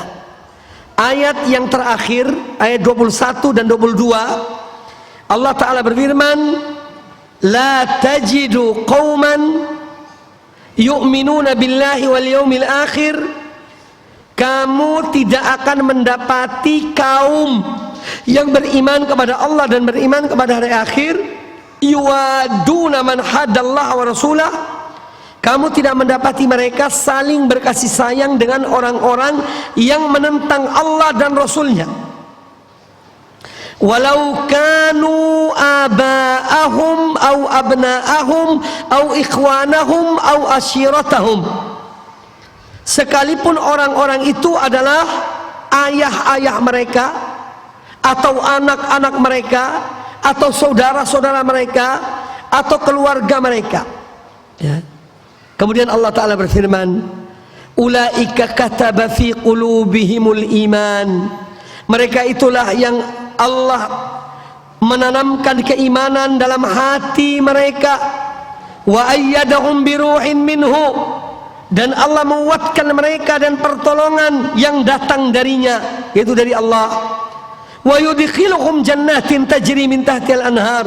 Dan Allah akan masukkan mereka ke dalam surga-surga yang mengalir di bawahnya sungai-sungai. Khalidina fiha, mereka kekal di dalamnya. Radhiyallahu anhum wa radu'an, Allah ridho pada mereka dan mereka ridho kepada Allah. Ulaika hizbullah, ala inna hizballahumul muflihun. Mereka itulah, ketahuilah bahwa mereka sungguhnya, bahwa mereka itulah golongan Allah, dan bahwa sungguhnya golongan Allah itulah golongan yang beruntung. Jadi di sini Allah menjelaskan pada kita pada ayat ini tentang al-wala wal bara, dan harus bedakan dengan kemanusiaan. Al-wala wal bara harus dibedakan dengan rasa kemanusiaan. Sekarang ada orang musyrik, orang kafir, miskin, fakir, dia butuh makan, datang pada kita, tok tok tok, Pak, saya ini lapar, Pak, bisakah saya diberikan sesuap nasi? Berikan apa enggak? Berikan. Jangan karena kamu ini kafir, kamu tidak beriman pada Allah Ta'ala. Ini hal yang berbeda. Sikap kemanusiaan, rahmat dalam diri seorang hamba, ya, ini beda dengan yakni al-wala wal bara, dalam hal benci dan cinta karena Allah. Ya, maka di sini harus kita bedakan. Bisa jadi dan kita berbuat baik demikian, orang itu akan mendapat petunjuk, dapat hidayah, dia memeluk Islam. Adapun yang dibenci adalah kekufurannya, penyimpangannya, itu yang dibenci. Tetapi di saat dia lapar, dia haus, dia butuh air dan minuman atau makanan, maka kita berikan. Itu bukan berarti kemudian kita ridho dengan kekufurannya, tidak. Makanya ini pentingnya kita membedakan. Ya. Maka al-wala wal bara termasuk dalam hal ya yang ada pada zaman kita ini banyak. Ya, ada kecenderungan misalnya seorang cinta pada orang-orang yang bukan muslim karena penampilannya, karena ininya itu, ini termasuk hal-hal yang tidak dibenarkan. Ya. Tetap orang muslim lebih baik, lebih utama daripada orang yang bukan, yang kafir pada Allah Subhanahu wa taala. Jadi al-wala wal bara, cinta karena Allah, benci karena Allah, salah satu di antara jalan seorang mendapatkan ridha Allah Subhanahu wa taala. Ada sebuah hadis ini hadis hasan, derajatnya hadis hasan,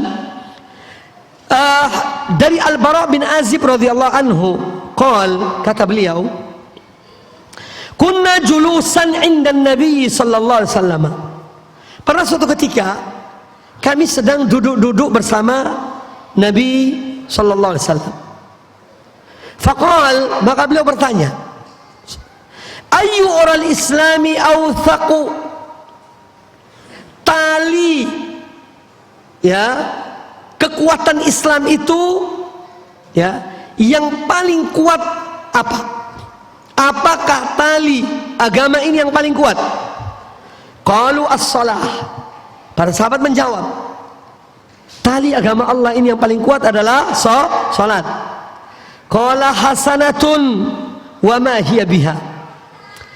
Kata beliau, ya, bagus ya. Salat itu bagus, tapi bukan itu tali kekuatan yang paling kuat dalam agama Allah ini.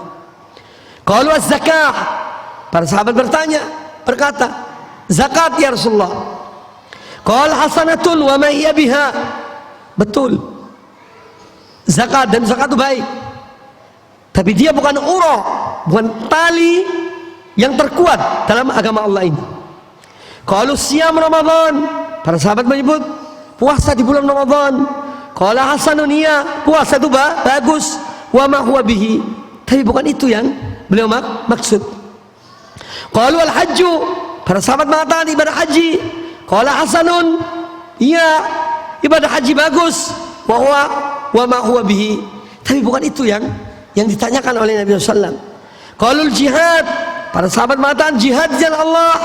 Qala hasan, kata mereka, iya, kata Nabi sallallahu bagus, wa ma huwa bihi, tapi bukan itu. Kemudian kata Nabi alaihi wasallam, inna awthaqa ural imani an tuhibba fillahi wa tubghidha fillah. Sesungguhnya tali iman yang paling kuat adalah kamu cinta karena Allah dan kamu benci karena Allah. Hadis riwayat Imam Ahmad. Jadi tali iman yang paling kuat adalah cinta karena Allah dan benci karena Allah. Ikhwani fillah kaum muslimin muslimat rahimani wa rahimakumullah, di antara sebab-sebab seorang mendapatkan ridha Allah azza wa jalla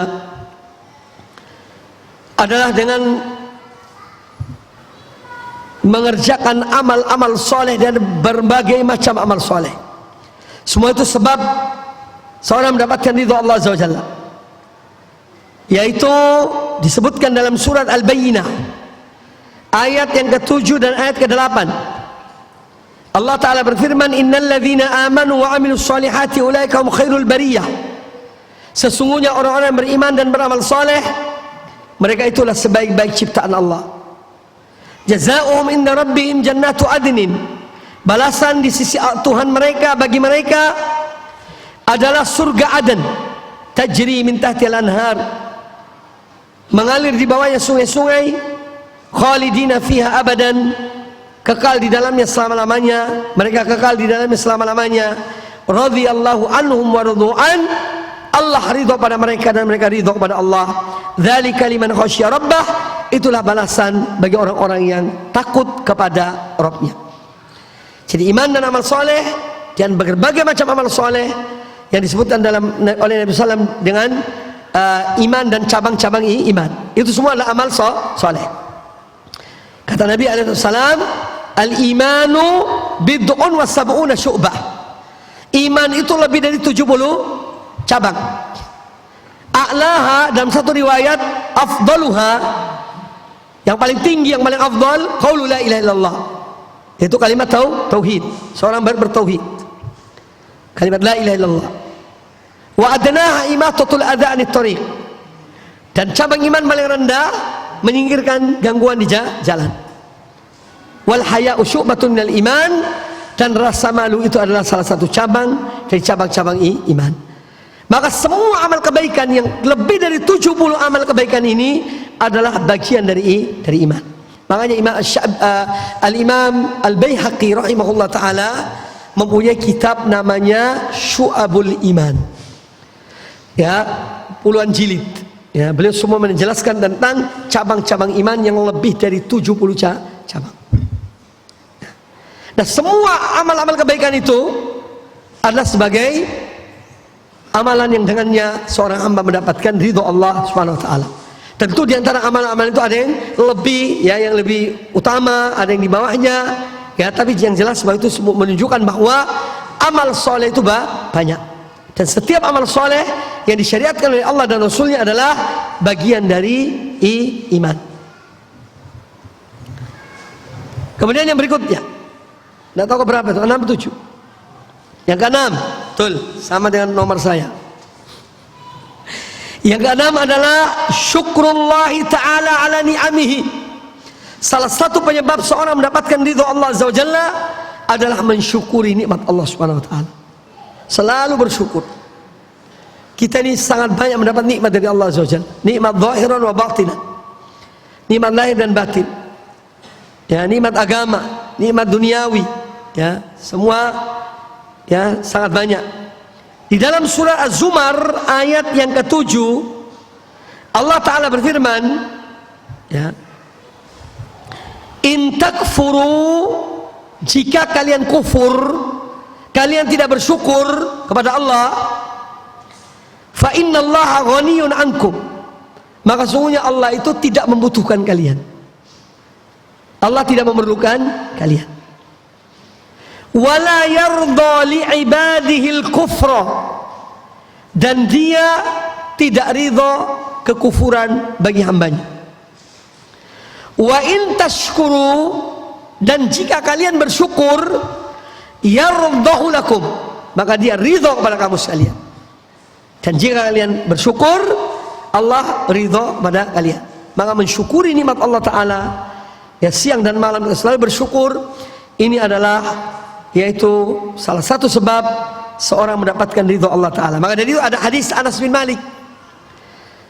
Kata Nabi SAW, inna Allah la yarda anil abdi, sesungguhnya Allah ridho kepada seorang hamba, an ya'kulal aklata, ketika dia makan satu makanan, fayahmadahu alaiha, kemudian dia memuji Allah. Ketika makan satu makanan dia memuji Allah, ya, atas makanan tersebut. Au yashraba syarbata fayahmadahu alaiha, atau ketika dia minum satu minuman dia bersyukur pada, dia memuji Allah Ta'ala. Jadi sampai makan minum pun selalu bersyukur. Kita kalau makan minum hanya bisa alhamdulillah, ya. Baca alhamdulillah, ya, alhamdulillahilladzi at'amani hadzal ta'am wa razaqani min ghairi haulin minni wala quwwah. Atau bacaan lain dari bersyukur pada Allah Ta'ala, mensyukuri nikmat Allah ketika makan dan minum. Termasuk bangun tidur, apa kita rutin membaca alhamdulillahilladzi ahyana ba'da ma amatana wa ilaihin nusyur?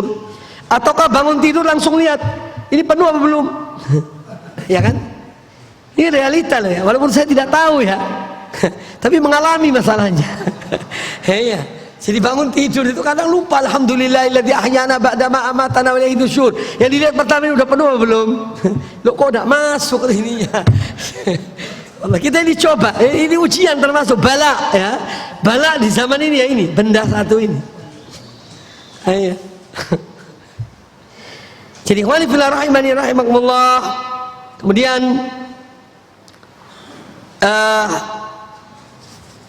sebab yang lain yang dengannya seorang mendapatkan ridho Allah Subhanahu wa taala adalah memperbanyak berzikir kepada Allah Subhanahu wa taala.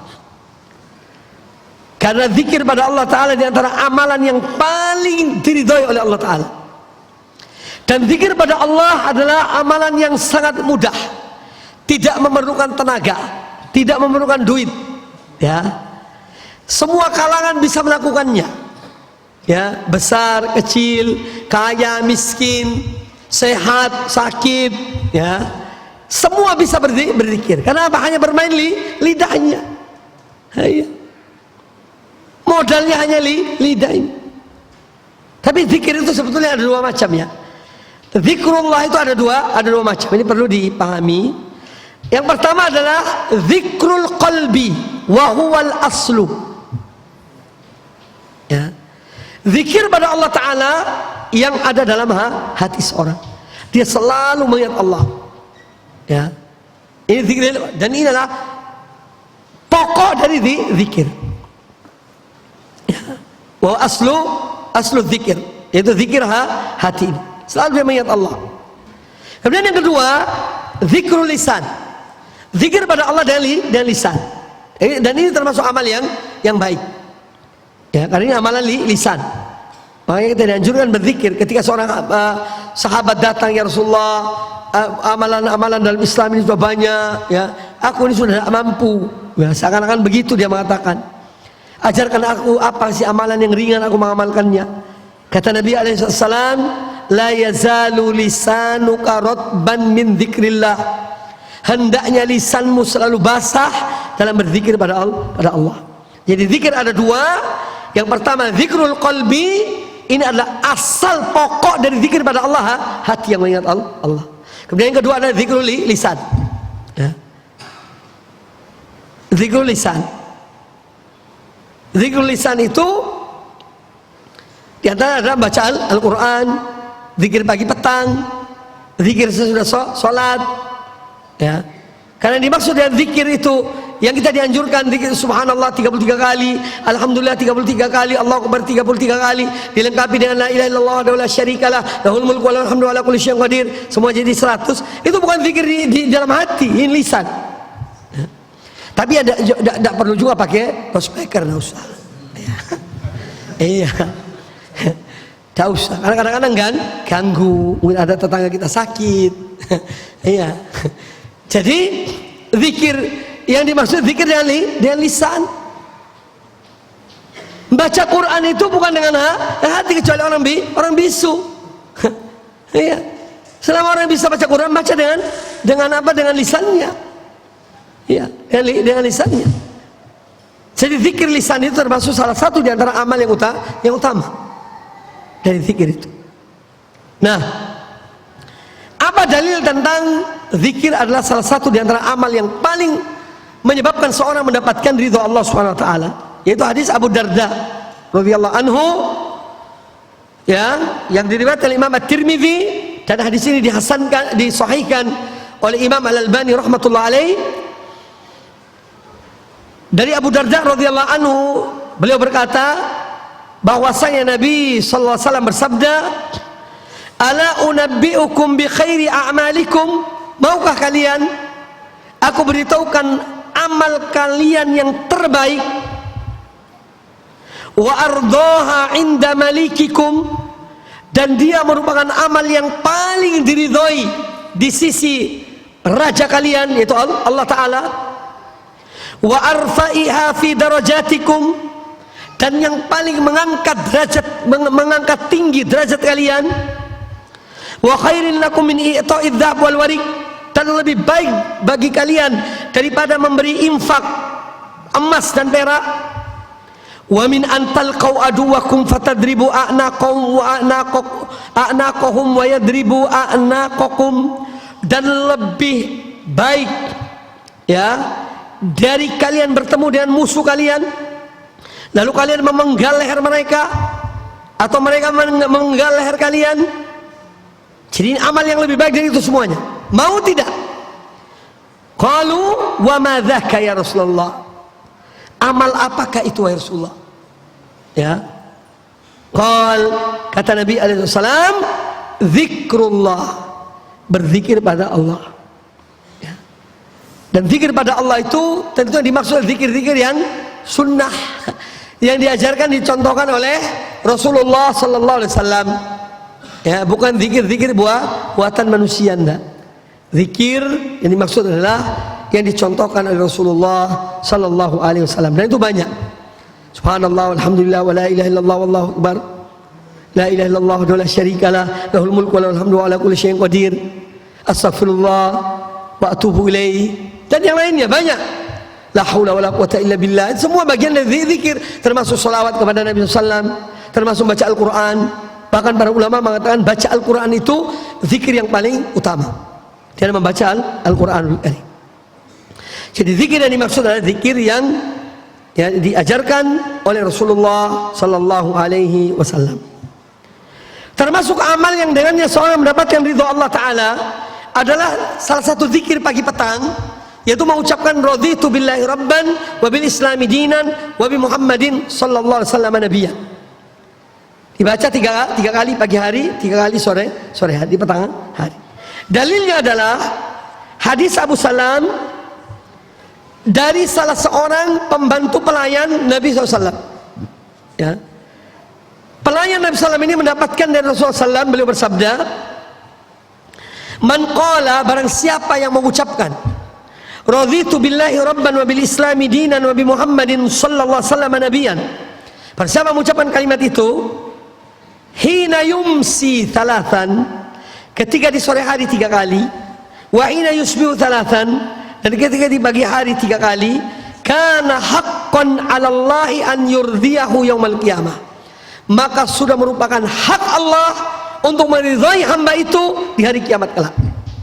Maka jangan remehkan zikir yang satu ini, jangan diremehkan. Baca setiap pagi dan petang. Raditu billahi rabban wa bil islami dinan wa bi Muhammadin sallallahu alaihi wasallam nabiyyan. Dalam satu riwayat rasulan. Ya. Ada juga riwayat rasulan. Baik, ikhwani fillah rahimani wa rahimakumullah. Sebelum pertanyaan yang berikutnya, di antara amalan yang dengan seorang mendapatkan ridha Allah Ta'ala, jadi amalan ini hendaknya jangan disia-sia, jangan disia-siakan. Apalagi yang masih memiliki amalan ini, yaitu birrul walidain, berbakti kepada 2 orang tua kita. Ini khususnya terutama yang masih hidup 2 orang tuanya. Meskipun sebetulnya yang sudah meninggal pun masih tetap bisa berbakti dan mendoakan orang tuanya. Dasarnya adalah, atau dalilnya adalah hadis yang diriwayatkan Imam Al-Bazzar, ya, dari Abdullah bin Umar, ada juga mengatakan Abdullah bin Amr bin As radhiyallahu anhuma. Kata Nabi alaihi salatu wassalam, ridha Rabbi tabaraka wa ta'ala fi ridhal walidain. Ridhanya Allah, Ar-Rabb itu Allah Ta'ala, itu tergantung pada ridhonya kedua orang tua.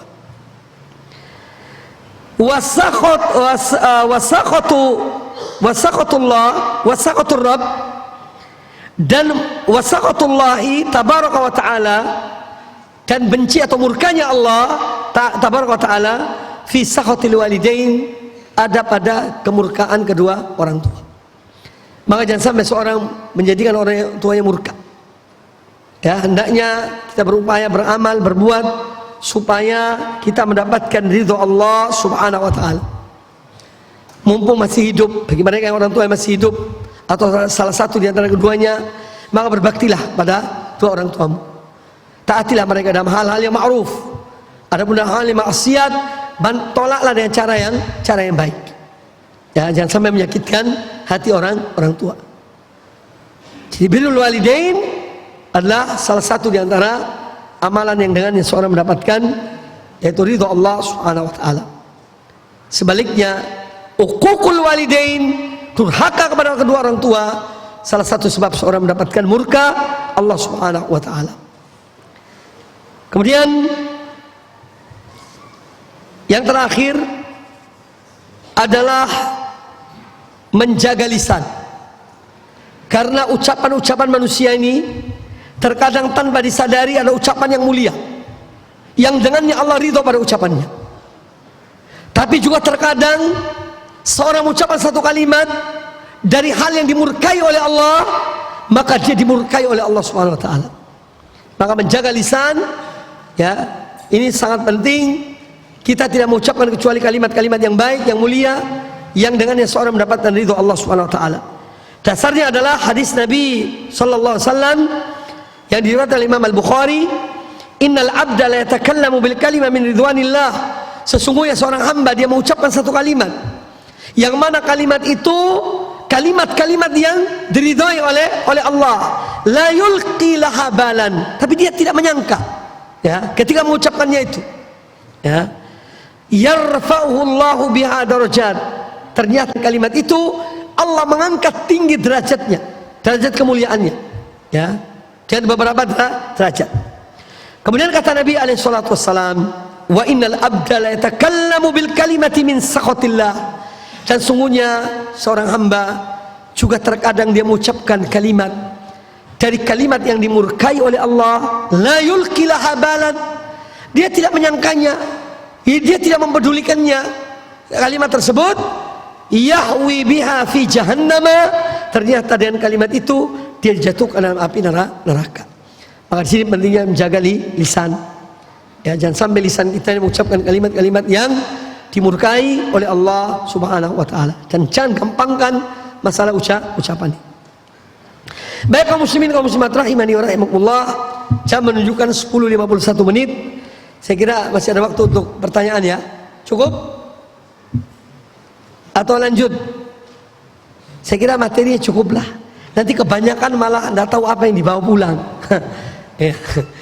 Baik, silakan kalau ada yang ingin bertanya, tafadhol. Jadi ini satu sesi sekalian. Setelah zuhur tidak ada ini lagi. Monggo, ada pertanyaan? Silakan. Ya.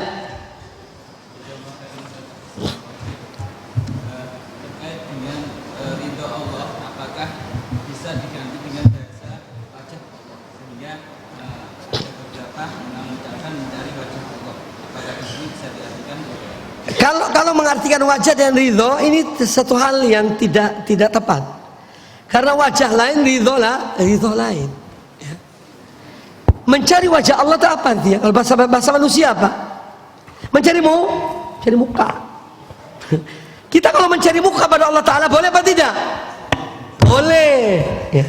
Tapi cari muka pada manusia, ya ojo, jangan. Kita cari muka untuk manusia ngapain? Ya.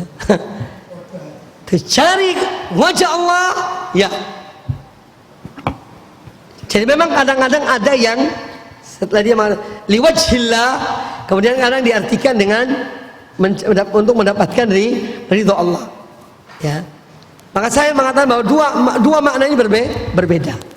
Dua makna berbeda. Kalau wajah itu adalah sifat zat Allah, kalau ridho sifat fi'il, perbuatan Allah Subhanahu wa taala. Maka dia dua yang berbeda. Ya. Tapi kalau seorang menggandengkan dua itu, kita dalam rangka kita berbuat dalam rangka mencari wajah Allah Subhanahu wa taala, dalam rangka kita mencari ridho Allah taala, itu insyaallah tidak mengapa. Tapi bukan mengartikan, tidak. Cuma membawa dua bahasa itu. Itu mungkin lebih afdal. Wallahu a'lam. Pertanyaan yang lain? Silakan. Pak beliau. Loh. Ada tulisan tak? Pakai tulisan. Mungkin ibu-ibu ingin bertanya, silakan.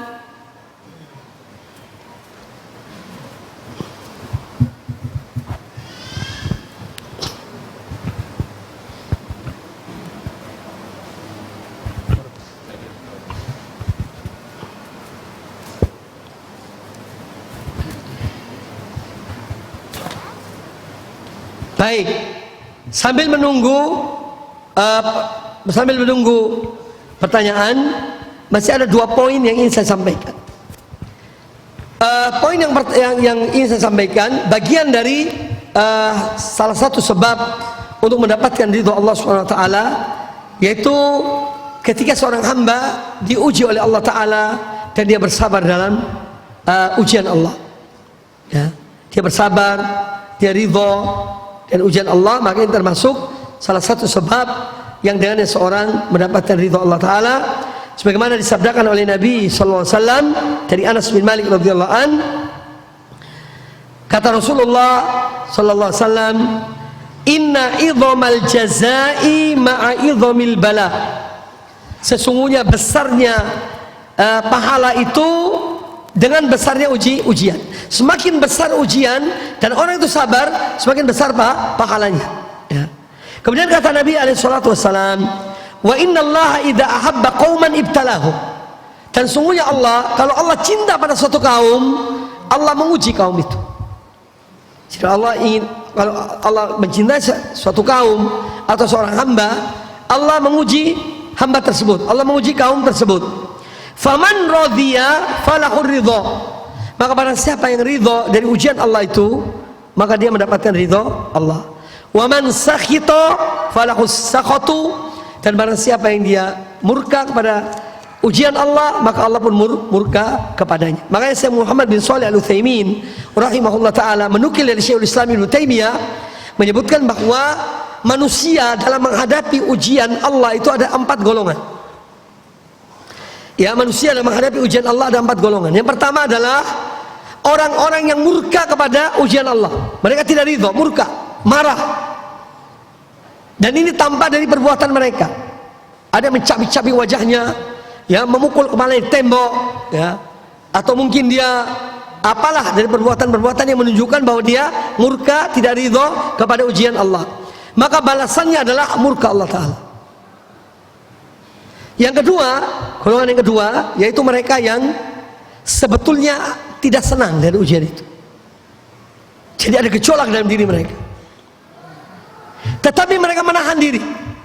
Ini yang disebut dengan sabar. Orang-orang bersabar. Karena bersabar itu sebetulnya ada gejolak dalam diri seorang, tapi karena dia tahu bahwa Allah perintah harus sabar, maka dia menahan dirinya dari melakukan hal yang dilarang oleh Allah. Ini dapat pahala orang yang sabar itu. Di atas kesabaran ada ridho. Karena ridho itu lapang dada. Ya, ridho itu hati lapang ketika dia diuji oleh Allah Ta'ala. Dia ridho. Ya. Ini lebih mulia dari yang kedua. Kalau yang kedua itu ada tekanan sebetulnya. Orang sabar ada tekanan dalam dirinya.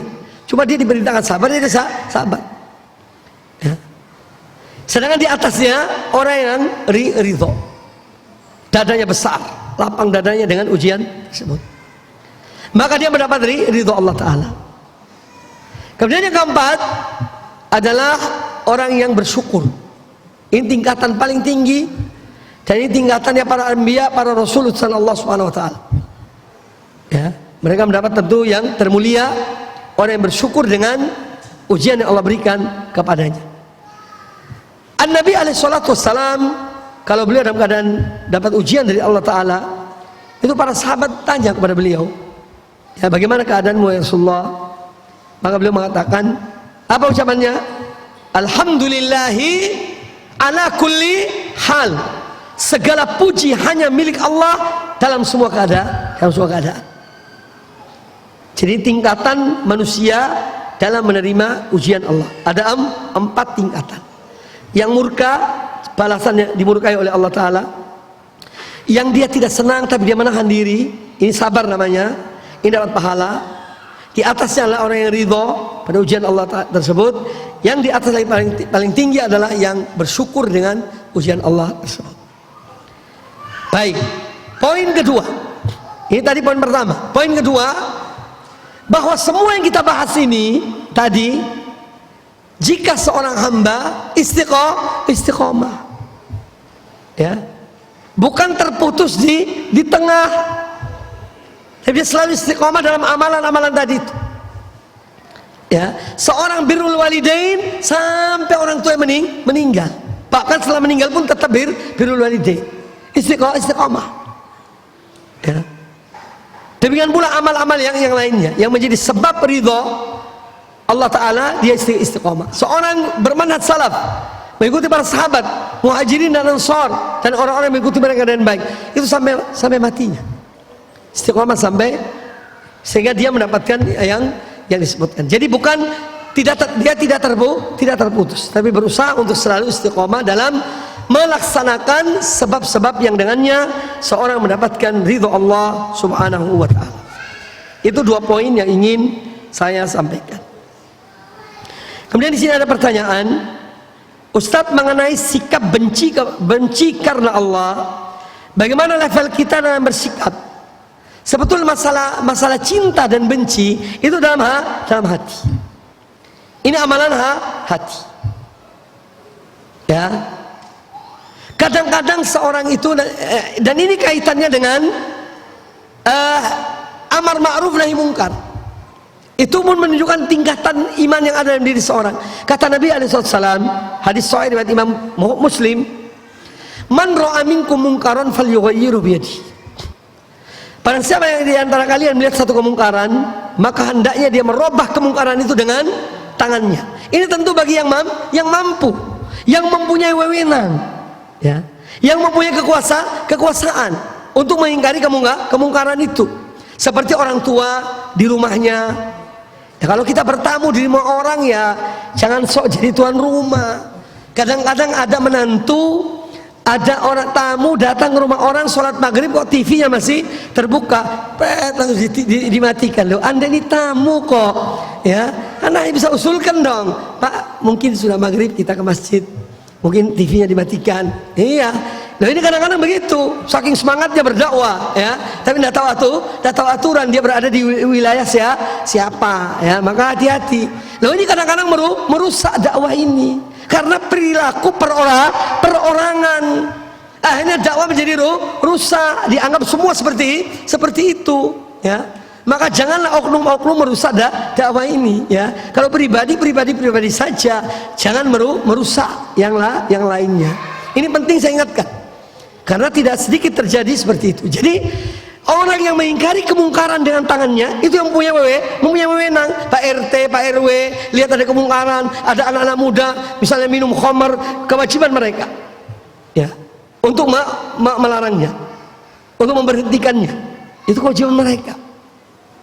Ada anak-anak muda, ya, main gitar sampai jam 12 malam, kering-kerang, orang tetangga pada tidur, ini ganggu, ya.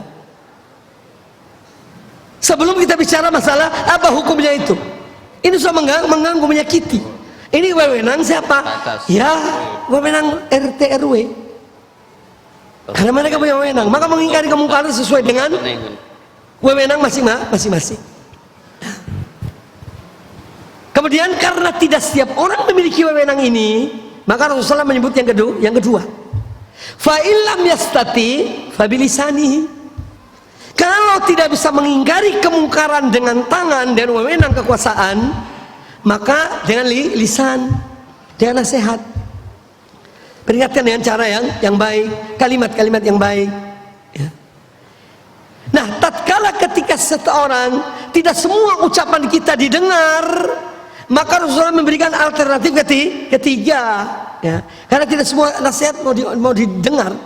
Kadang-kadang kita ngomong pada seseorang, negur, ya, walaupun sudah dengan cara yang baik, sudahlah, masing-masing urusi dirinya sendiri, ya. Anda ini siapa? Kadang-kadang gitu, ya, berarti dia tidak mau menerima nasihat kita. Ya sudah, jangankan Anda nggak mau lagi, kamu diingatkan orang mau, biarkan, diam, tinggalkan. Itu artinya orang itu tidak mau dinasihati, dan Anda tidak bisa memaksa. Cukup sampai di situ, ya. Cukup sampai di situ. Tidak usah Anda ngomel orang itu, kamu diingatkan nggak mau, dasar pengku. Tidak usah, ini malah berantem, ya. Jadi cukup, stop sampai situ, Anda tinggalkan. Ya, Assalamualaikum. Sudah, Assalamualaikum, tinggalkan. Nah, itu yang kedua. Jadi ada ucapan, omongan yang memang orang itu tidak nerima. Maka jadi itu ada alternatif ketiga. Fa illam yastati atau wa illam yastati fa biqalbihi. Kalau tidak mampu dengan nasihat, karena tidak didengar, tidak bakal didengar, maka cukup mengingkari dengan hati. Wa dzalika adaful iman. Ini iman paling lemah dalam hal amar ma'ruf tadi itu atau nahi mungkar. tapi tetap mendapat nilai. Ya.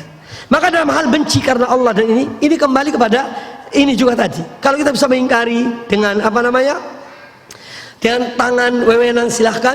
Kalau tidak dengan lisan, kalau tidak dengan hati. Itu sikap namanya. Ya, jangan kita meninggalkan tempat itu. Ya. Karena kita tidak senang dengan hal tersebut. Nah, jadi ini termasuk sikap tadi. Minimal mengingkari dengan hati itu. Benci dengan hati terhadap suatu kemungkaran itu.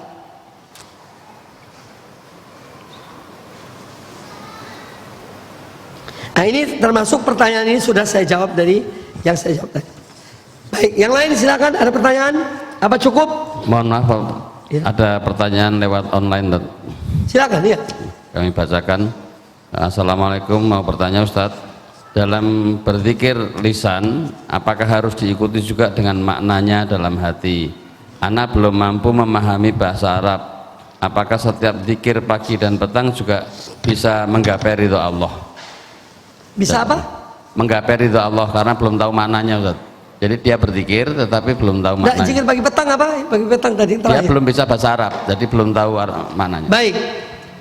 Tentang pertanyaan yang ditanyakan oleh penanya, memang tentu lebih utama kalau seorang berzikir dan dia paham apa makna yang dia ucapkan itu. Ini tentu lebih utama. Jadi demikian akan lebih meresapi dari apa yang kita ucapkan. Satu contoh. Ini sebagai gambaran bagi kita. Ketika seorang mengucapkan subhanallah, apa arti subhanallah? Maha suci Allah, maha suci Allah. Apa sih makna maha suci Allah itu? Ketika kita mengucapkan subhanallah, kita sedang apa? Itu sebetulnya kita sedang melakukan sesuatu yang amat besar. Yaitu apa? Mensucikan Allah dari semua hal-hal yang tidak sepatutnya yang dinisbahkan kepada Allah. Ketika kita mengucapkan subhanallah, sebetulnya kita sedang melakukan apa? Sesuatu yang besar, amalan yang besar, yaitu mensucikan Allah Ta'ala dari semua yang dinisbahkan kepada Allah oleh orang-orang musyrikin, orang kafir tentang Allah Ta'ala. Seperti Allah punya anak. Kita bilang subhanallah, Allah tidak punya anak. Allah pelit. Siapa bilang Allah pelit? Orang Yahudi mengatakan Allah itu pelit. Kita bilang subhanallah, maha suci Allah dari sifat dan yang lainnya. Itu makna subhanallah. Ya. Seorang sedang mensucikan Allah dari semua sifat-sifat yang tidak sepatutnya, tidak selayaknya dinisbahkan kepada Allah oleh orang-orang musyrikin atau orang kafir. Maka ucapan subhanallah itu fadilah besar. Ucapan subhanallah. Kemudian ucapan alhamdulillah. Apa arti alhamdulillah? Segala puji milik Allah. Apa artinya? Artinya kita sedang menetapkan bagi Allah semua sifat yang sempurna. Ya. Makanya Nabi SAW mengatakan, wa subhanallah walhamdulillah tamla'ani ma bainas sama wal ard. Ucapan subhanallah walhamdulillah itu memenuhi, ya, ganjaran memenuhi antara langit dan bumi. Itu keagungannya. Kan beda kan? Sebelum tahu dan sesudah tahu makna subhanallah walhamdulillah, bukan sekedar ucapan. Maka lebih afdal itu seorang dia memahami apa yang dia ucapkan.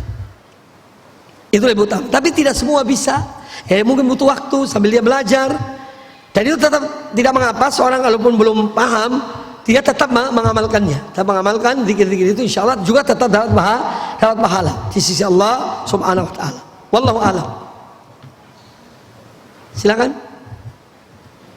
Berbakti kepada orang tua, apakah itu kita harus tinggal serumah dengan kedua orang tua kita ini? Kalau kita sudah menikah, kalau berbakti pada orang tua berarti apakah kita harus tinggal bersama? Iya. Kalau misalnya kita sudah menikah, bagaimana caranya berbakti? Baik, tentang berbakti pada kedua orang tua, ya. Ini memang sebetulnya bukan berarti seorang harus tinggal bersama orang tuanya. Ya. Tapi dia tetap harus memperhatikan kedua orang tuanya. Karena saya melihat dalam realita tidak sedikit orang-orang yang sudah menikah dan tinggal bersama orang tuanya, itu terjadi hal-hal yang terjadi yang tidak diinginkan. Ya, ini banyak kejadian. Di antara masalah-masalah yang mungkin para ustadz menghadapinya, salah satunya ini. Datangi oleh anak atau menantu, Saya tinggal bersama mertua Ustaz. Setiap hari aku dipelototin. Ya, semua gerak-gerikku diperhatikan. Ya gimana seorang bisa bebas berbuat, bekerja, orang tua lihat atau gini. Ya. Ya itu. Maka wallahu a'lam, saya mengatakan dalam masalah ini, a'ti kulladzi haqqin haqqahu. Yang diberikan pada setiap yang hak akan haknya. Siap berhak akan haknya. Kalaupun seorang harus dia tinggal, misalnya tinggal jauh dari orang, tinggal tidak bersama orang tuanya, dia tetap mempunyai kewajiban, misalnya menjenguk orang tuanya, melihat orang tuanya mungkin setiap hari sekali. Ya, jadi tetap memberikan hak orang tua. Tapi kalau memaksakan untuk orang anak selalu tinggal dengan orang tua, padahal misalnya bisa terjadi hal-hal yang negatif, bisa sampai terjadi pada perceraian dan yang sebagainya, ini pun harus kita pertimbangkan masalah ini. Ya, harus dipertimbangkan. Karena agama kita memberikan hak kepada setiap yang berhak. Termasuk istri punya hak. Ya, istri punya hak terhadap suaminya. Wallahu a'lam. Berikutnya sudah cukup. Baik. Ada isyarat artinya selesai.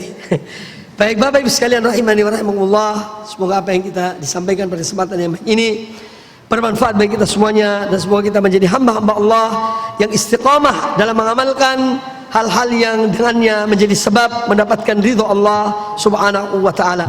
Apabila dalam kajian saya tadi ada kalimat-kalimat yang kurang berkenan, saya mohon maaf ya. Semoga Allah mengampuni kita semuanya, dan semoga Allah subhanahu wa ta'ala menerima amal-amal ibadah kita dan menjaga kita semuanya dan kaum muslimin dimanapun mereka berada. Aku qouli hadza wa jazakumullahu khairan. Kami ucapkan jazakumullah khairan semua yang hadir dan yang mendengarkan kajian ini, semoga bermanfaat. Subhanakallahumma bihamdika, asyhadu an la ilaha illa anta, astaghfiruka wa atubu ilaik. Wa sallallahu wa sallam wa baraka ala nabiyyina wa ala alihi washabihi ajma'in. Assalamu alaikum warahmatullahi wabarakatuh.